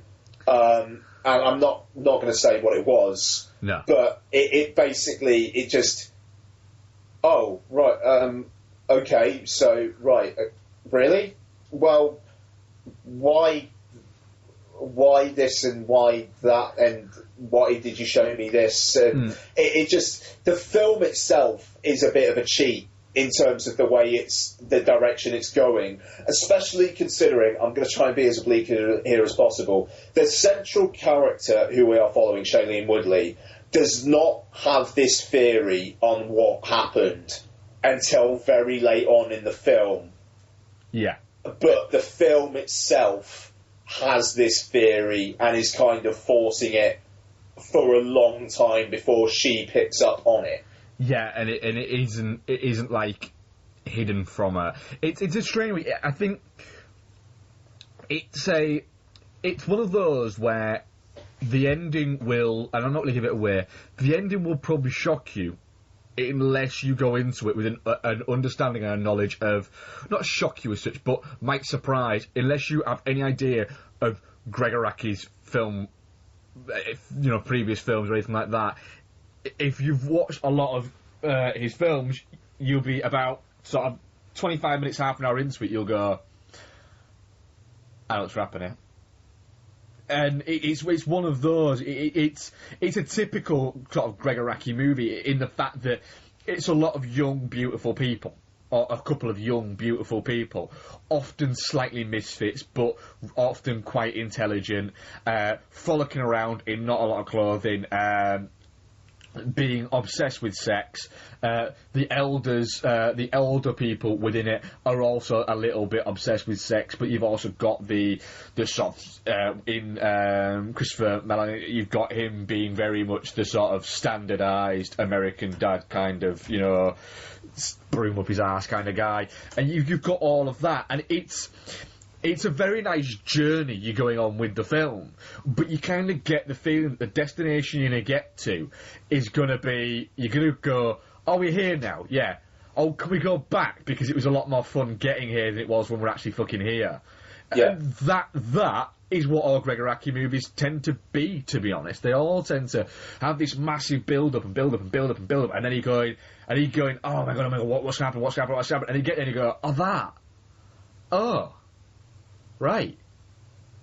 Well, and it's a little bit like that, which kind of brings you down a little bit. It's the way the film presents it. It happens. Ever so slight spoiler alert. Yeah. The key revelation is done in voiceover. Yes. And it's just... And it's like almost like an afterthought. Yeah, why is this just being said here when it was a key part of the whole film, but you're just going to do it in about 10 seconds in voiceover? It's very weird, and I can't help but think that must be what the book is like. I don't know. It must be. It must be. But then again, so why would you do that otherwise? I think the only reason I can think of is because instead of it being, Iraqi's saying, look, this isn't the story of this happening. It's the story of this girl going through and getting over what happened and how she is reacting and how she took it all in. And that's the only reason. That's the only way I can think of for why that might be. It doesn't make sense, but that. I would think that is the reasoning for there. It's Iraqi's way of saying, oh, that isn't the story. The story is how this 17-year-old girl went through it and got through it and found out about it. Mm-hmm. That is the only idea I can come up with. But it still doesn't make sense thematically and filmically. No. I mean, it feels a bit clever to me. But I mean, Shailene Woodley is very good. Yeah. As she usually is, frankly. You can always depend on Shailene Woodley. And the cast around her are all right. I like Christopher Meloni. I think he's doing some kind of interesting, quiet, like under the surface stuff here, which I enjoy. Even though I do wonder, again, revelation at the end, how much of that was actually in that performance. Because it kind of, I don't know. Yeah, feels a bit random to me, but it's a good enough film. I mean, again, it's a 3 out of 5. You know. I'd agree with that. I'm a little bit.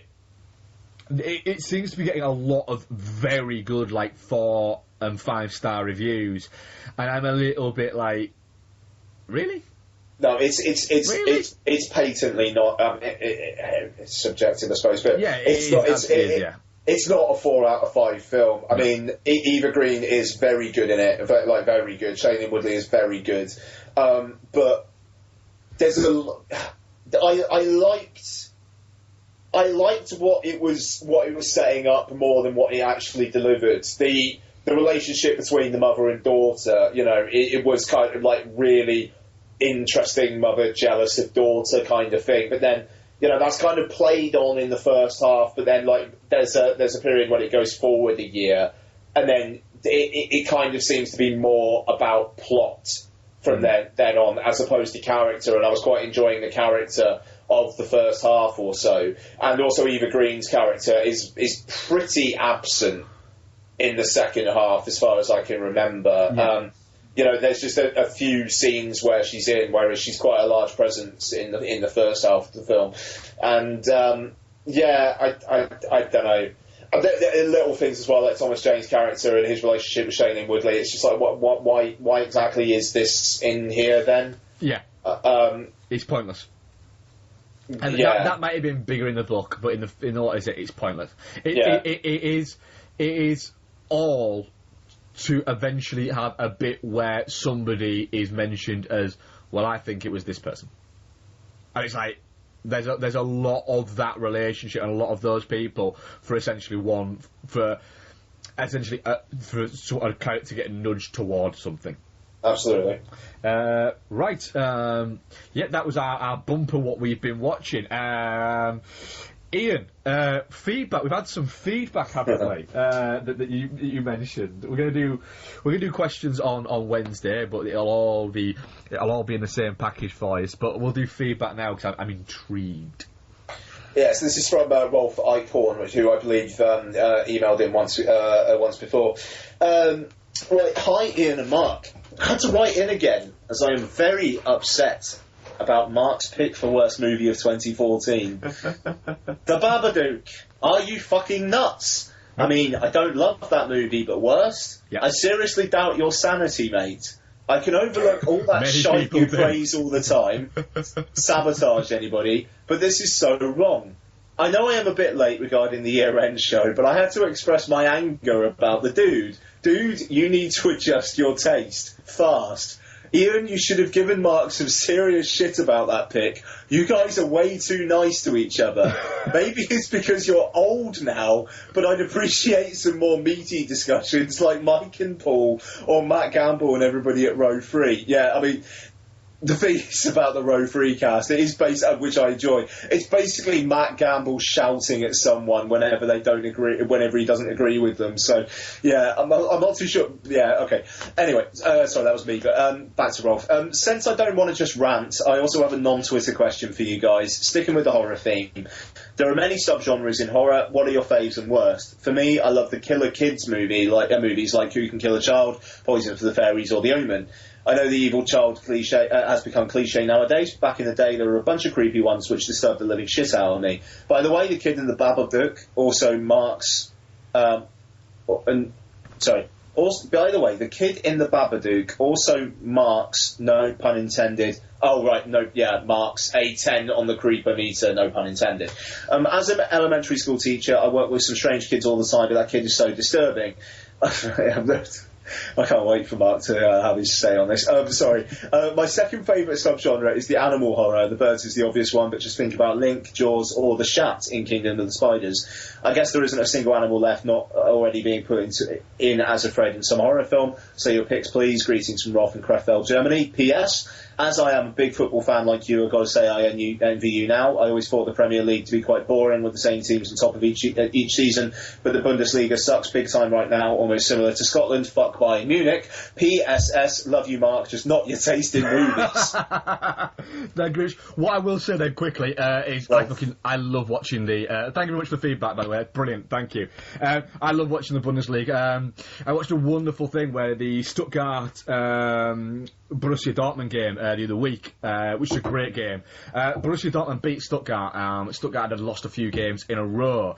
And the Stuttgart players actually went into the crowd. And this happens apparently a bit.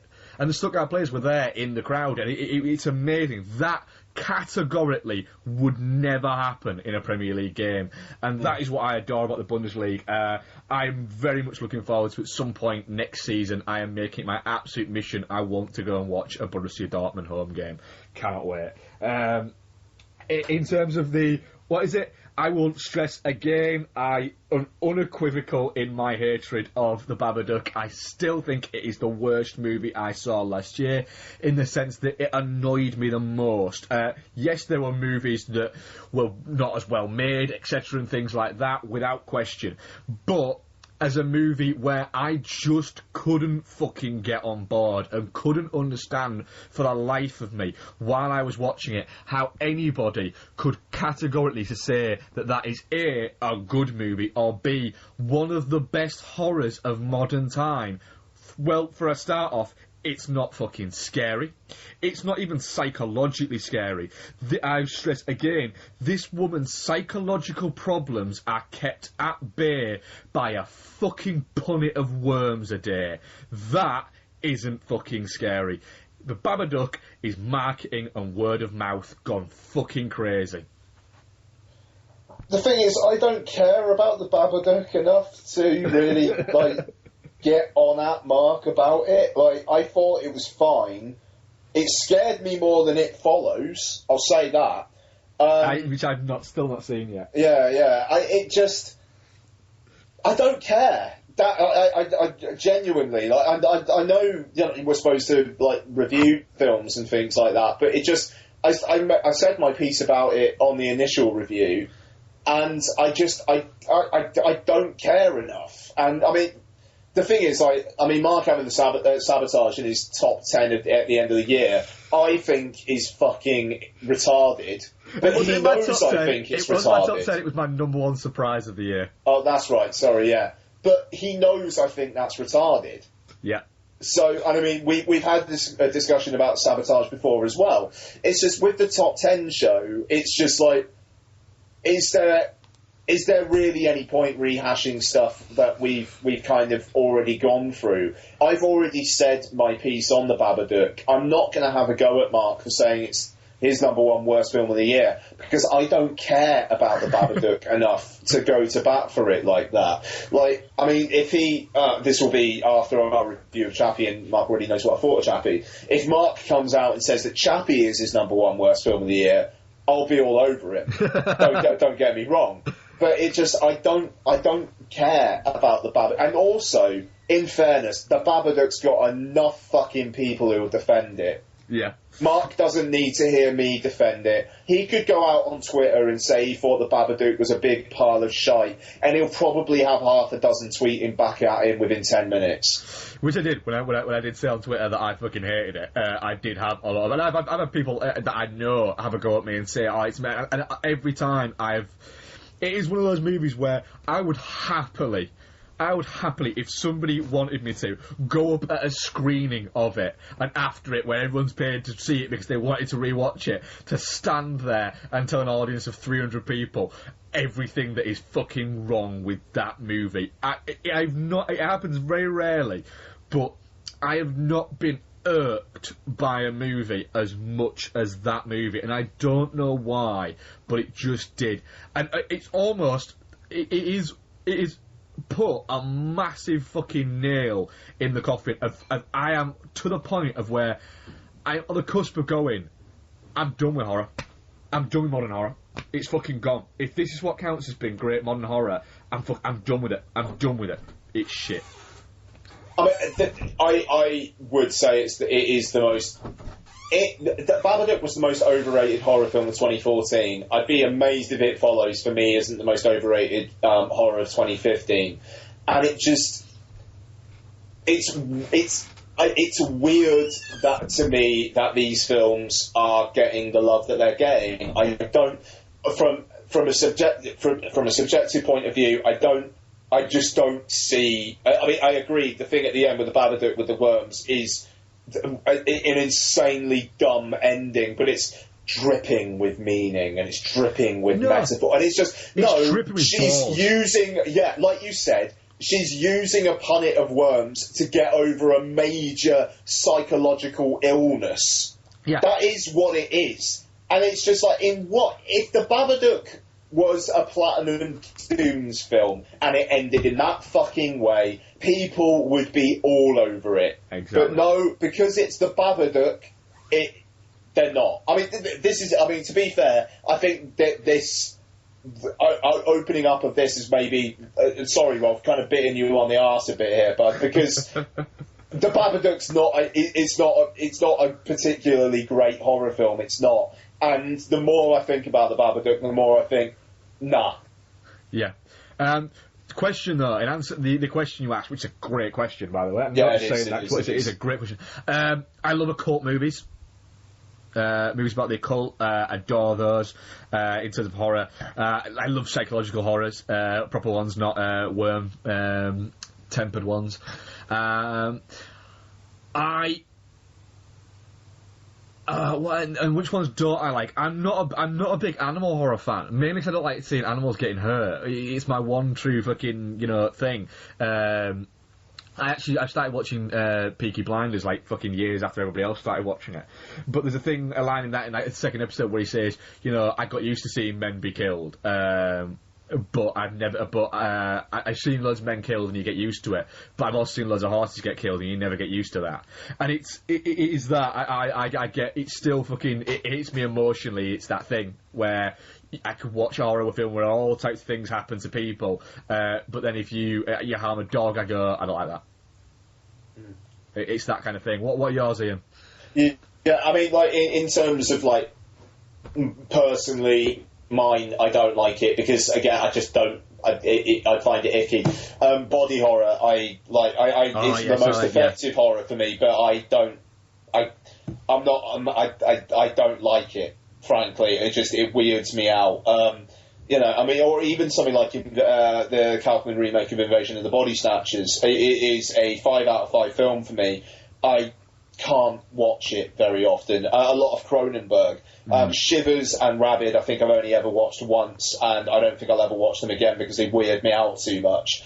So in that kind of a way, that's my worst. I mean, in terms of shit, I suppose. I don't know. I mean, maybe either zombie or slasher films, just because there's a huge amount of them that are terrible. Haunted house films now. All of that, yeah. I don't know. The best genre for me, I do like occult ones as well. Actually, I mean, like you're looking at like I don't know, like Ride with the Devil or House of the Devil. Blood on Satan's Claw. Like films like that. Yeah, I've got a lot of time for as well. So yeah. Yeah, I can even watch because I can even watch the terrible occult ones. I still get a lot of entertainment out of that just based on the whole occultishness of it. So things like Sin Eater, the terrible Heath Ledger movie. I can lap that shit up, and Ninth Gate and things like that. They're just interesting because the Ninth Gate, yeah. They're interesting because of their occultish. What is it? So have you ever seen the remake of 13 Ghosts with Matthew Lillard? I watched that in New York. Did you? Yeah, it's one of those terrible movies. I've seen it 4 or 5 times. Don't know why. You had to split. Pardon? He had to split. Yeah. It's a fun fucking movie. Right, we're going to finish it there. We're going to pick up on Wednesday, but you won't notice that because it'll just all blend into one with my seamless editing skills. Apart from the fact that Mark just said. Which I won't edit out. Fair enough. Wednesday! Okay, we were going to come back and do questions after doing our feedback, but we didn't have any. So fuck you, Jeremy Clarkson, and stealing Twitter for the day with your where's my lunch punch. John Inverdale must be fully prepared to kiss his ass so hard. Yeah. Like, That's one news story that has managed to like completely drown out rose-cunted glasses. I still maintain, I said it to you guys on WhatsApp, I still maintain rose-cunted glasses sounds like a CVSPism. Nice. It really does. I wouldn't be surprised if I'd heard that on that fucking podcast before. What was going through John Inverdale's mind when he said that? I don't know. It's a wonderful phrase, though. You have to wonder if he was just like watching some pretty girl walking past him or something. What was even it in fucking reference to? He was. It was just at the Cheltenham Festival. They were just talking about something. He was just, I suppose if you're looking at it from rose-cunted glasses, rose-tainted glasses. Sorry there for the slip of the tongue. It's just what the hell. That's a great slip of the tongue. Oh God, yeah. Yeah, that's wonderful. Well, next week's show might be a weird one because we're gonna do some kind of ad hoc recording. Oh, God knows what next week's gonna be. It'll probably be quite short as well, to be honest. Yeah, it'll probably be maybe half an hour or something like that. But there will be something out, and we will probably be at gradual stages of being a little bit tipsy, is what I'd say there. And we'll probably just talk about nonsense. It'll probably be like top 5 wedding movies or something like that. Random points. Like that, so there'll be that. The week after, what is it the week after where we're actually going to do a proper show? The Gunman's out. Sean Penn. Sean Penn is taken. Yeah. Is there anything else out? Is there anything else out? Is what I'm saying on that one. It does seem a little bit like with that. Sean Penn went out for a dinner with Liam Neeson, and he said, Liam, are you going to keep making these Taken movies? I mean, really? He's a fucking producer on it. Yeah, and is he? Yeah. And he's gone, Sean, do you know what? I've made fucking loads of money. And Sean Penn's gone, yeah, but how much money? And he's gone, a lot of money. And he's gone, I wouldn't mind some of that Taken money. And he's gone, I'll hook you up. And that's it. And then we've got The Gunman. I mean, Run All Night's out the week beforehand, so it's out this week. Do you know what? I saw the trailer for Run All Night. Run All Night just sounds like one of the most generic movies that will be made this year. Yeah. And then I was watching the trailer before Chappie, and I was like, oh, this looks terrible. This just looks like a Taken movie. Like Taken, it's like Taken's long lost. Taken found out he had a long lost son, is what this movie is. And I was watching it going, fuck, I'm going to watch it though, aren't I? I'm going to watch it. Not at the cinema, but I'm going to watch it. I know I'm going to watch it. Yeah, I mean, the big release that week is Divergent 2. I'm not watching that. I'm not watching Insurgent. I have no interest in that. We will find something. We'll find something out. Yeah. We'll find something. Maybe a VOD or something like that. We will find something. And we'll also start our as yet untitled Police Academy marathon. But that will be episode 105. Like I say, episode 104 will be something. Thank you very much, everybody, for listening, and thank you for feedback, and fuck you, Jeremy Clarkson, for spoiling our questions. So, yes, we shall speak to you next week in some form or another. Cheers, folks. Cheers, bye.